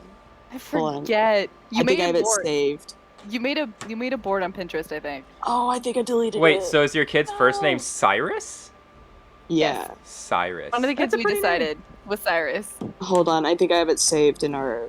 Please. In Snapchat. Hopefully. Oh my god, you did. You did. I think you did save it. Oh my god, this is so far up. Hold on. It was a while ago we talked about it. Oh yeah. Aw, they're gonna have kids. That's cute. I love them. Did they like haphazardly like decide one day that they're just like married? They didn't like get anything. I feel like they wouldn't get anything officiated. They would just be like, we know and that's enough. We don't need to have to worry about all that other shit. Okay, I found it. Okay, so there's Azir, Cyrus, Zarus, Bannet, Din, These are Laura. like name ideas. Then there was fucking Farron, Ira, and Iris. These are name ideas. Yeah, they weren't all of the babies, but they were just name ideas. So, if they have twins, are Shava and Nim gonna have twins? Yes. Is this what we're deciding? Yes. August. What? Is Shava pregnant now? Yeah, Shava's kid's born at this point because it's been a year. So yeah, you have an infant child. We have 2 infant children. Oh, okay. So what's the second kid's name? What do we want? Okay, so we have one that's a boy, and then do we want a girl or another boy? I feel like another boy and then a girl later. I love Otax Sims Simulator. The Sims. I know, basically. We can. I'm totally okay with that. I feel like 2 boys would. Oh. I feel like that kind of suits them. Oh my god, Nim is like dad. it's like Ezekiel and Nim, like parallel. Yeah. But, Lol. like, oh my god. So a better relationship, hopefully. I think I really like Azir. Oh god, I don't know if I can pronounce it. It's Azure. Yeah. Oh, Azure. Okay. Azure? Yeah, it's Let me Azure. put it in Google. Put it in Google. I just know because there's dragons in World of Warcraft with that name, and they're called Azure Drakes. Azure, that's kind of, I kind of like that. I kind of like the Hold on. Yes, Azure. Azure. Yeah, it's good. Azure? I kind of like that. Azure and Cyrus. Yeah, that's kind of cute. Oh my god. We have infant children. Oh my god. They, so they're like We can nickname them Psy and Az. Syaz. Okay. Wait, so how old are they? They're like almost a year? They're infants. They're infants because Shava got pregnant around the end of Pirates. Yeah. And that was she got pregnant around that yeah, time. Remember they fucked before that big fight. So she was probably pregnant for like a month. So yeah, Dude. so I'd say at this Nim point, is fertile. I would say that Cyrus and Azure are like 2-3 months old, so they're infants. They're literally little babies, like crawling around. I have the perfect design for them. So they kind of look like, so Azure looks like more like Nim, and then Cyrus looks more like Shava. Wait, so in the world of Otax, because I know, like, in D&D, if you have a tiefling, if that tiefling has a line of children, the whole line is cursed, so essentially all of them are tieflings? So... Is that true in Otax, or no? So... No, it's not the same in Otax. So they still have tiefling attributes, but the demonic blood gets diluted the farther and farther down you go. Now, the thing about the demons is they've only been in Otax for a little bit, so most tieflings are firstborns. Because they've just been emerging. So honestly, Cyrus and Azure are like the first of like a new generation. That's really cute. And so I would say that they definitely still have like tiefling attributes. Like they may have really tiny horns. They may have like small little. They have like potentially have like blood art.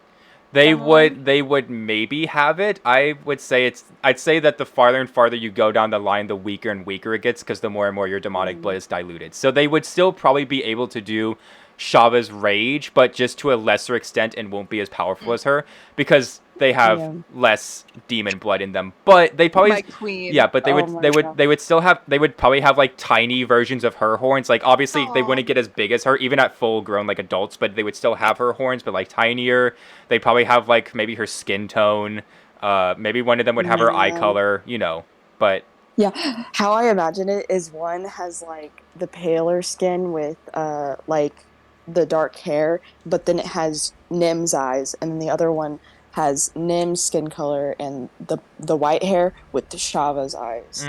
No, because Shava definitely, she looks demonic. Like there's no denying you see her and you're like, yeah, the fucking pale ass skin. Well, like, the pale skin, the giant fucking horns, the tail, and then she also has like the whites of her eyes are dark. So yeah. That's actually a really cool design idea, though, for the tooth. That's cute. And it'll be really cute. And it'll be fun because as Otax continues, and obviously people want to play tieflings, but I think it would also be fun to play a second generation tiefling, because second generation tieflings are still tieflings, but they aren't as powerful as first generation tieflings because the blood has been diluted. So but you probably have to make what if two tieflings, got it on? If two tieflings got it on, it would just make another tiefling. Like because it's still mixed with mortal blood, so it would still like. I mean, yeah. Because okay. Yeah, because the demon had to fuck a real person or do something with a real person. I honestly, I don't know how Valkyrie took Malakarth's dick. I really don't. I don't know, but she's a fucking champ. She took it like a champ. She took that shit like a champ. Like a champ. But yeah. I feel like he was super gentle though. Oh, he probably would be. He would be. Malakarth's a bottom. Are you kidding me? Malakarth's a bottom. Valkyrie would top because she was. No, because I initially wrote her as a very like hard-headed, like very strong, like general, right? Yeah. So she definitely is top in Malakarth. That makes sense. Also, the demon of slaughter being a bottom is so funny to me. Okay. Dude, whenever The you were certified telling me, monster fucker. whenever you were telling me about Nins Mom, you know, Celine from Adventure Time. Yeah. Mm-hmm. That's how I imagined her. Like, oh, it's so cute. Yeah, yeah, but I don't know, the demons are super interesting. That's why I'm excited for Meeting of Worlds, because that campaign is literally all about the underworld and demons, so... Dude, I'm scared. It's gonna be interesting Beck if listening in, I'm not gonna learn ready. anything about Malakarth. Yeah, well, I think you'll have to tune in from time to time, Trin, because there's gonna be a lot of stuff that you will probably want to listen in on. Oh, We I'm can gonna be also tuning in for record almost it. every one. Yeah, because, I mean, like, number one of your characters is a tiefling, number two, one of your dad's a demon, so stuff will be revealed about all tieflings. Exactly. It also... Exactly, which is why I want to listen in. It also and helps. know. It also helps that two of our players are tieflings. That helps. That Oh my helps God, yeah. move it along as well. So, lots of stuff Bro, planned I'm a for fucking that. human in that campaign. Yep, I'm isn't gonna that funny? get fucked. I'm gonna get fucked up. But yeah, and we have the new demon, Luneth, the demon of beasts. Love that. Dude, how does Dusk look? Because honestly, like, What was that? how does Dusk look? Oh, Dusk. Yeah. I really don't want to spoil it. God damn it. They Okay, have that's fine. they have probably the creepiest demon design out of any of them that I've written. Really? Dusk is freaky, and I have a super freaky voice for them. I'm ready. I don't. When you voice act characters, Yeah. it's awesome. I don't know when I'm going to use Dusk, but Dusk is such a good demon. I'm like, ooh. Ooh. I remember hearing about Dusk and I was like, oh my God. All I could have imagined was have y'all seen the Owl House? Yes. Okay, there's this like creepy little guy. I think his name's like the Collector, and he kind of looks similar to Moon from FNAF, but like a little different. And that's how I imagine, like but with like just a fucking circle head, and I'm like, Yeah, it's like Dusk is ugh. Yeah, actually, let me look at my notes. I need to look at the demon stuff. Yeah, demons. Rattlebone, Sabrina, Malakarth, Lillian, Sartosa. Oh my God, I remember you telling me about Yeah, Rattlebones is also fun. Yeah. Actually, where the fuck is Dusk? Do you remember what demon they were? Where the hell are they? I don't know. I think it was the demon of knowledge, yeah. The demon of knowledge. Dusk. That's terrifying. Yeah, okay, yeah, here's the full list. The demon of pain, Lillian, gone. The demon of seduction, Gone. Sartosa, has children. Gone. The demon of slaughter, Malakarth, has children. The demon of knowledge, Dusk, doesn't have children. The demon of lies, Sabrina, has children. The demon of horror, Rattlebones, doesn't have children. The demon of sleep, Hatham, has children. I believe the demon of sleep is Ekrais? No. I think it's Elwyn. Oh yeah, Elwyn. Ekrai is the same. So, Sabrina, yeah, he's the same as the Duke. The Duke. Mm-hmm. And then the demon of eyes, Dionar, and then the demon of death, Locust.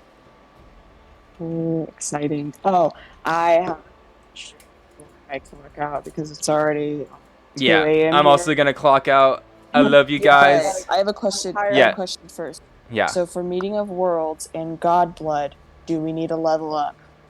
Not yet for Meeting of Worlds. For Godblood, yeah, actually, yeah, I'll make an announcement. You should all be level 4. Because it's gonna be a crazy next session. So y'all may need the extra hit points. I'm excited. I'm very, very excited. Yeah. So next week is Meeting of Worlds. I'll see y'all there, and then after that is Godblood. And oh my God, holy fuck, I'm so scared. I'm honestly scared to roleplay that. I'm so okay. All right. I love you all. Good night. Y'all have a good night. Sleep well. Bye guys. Bye.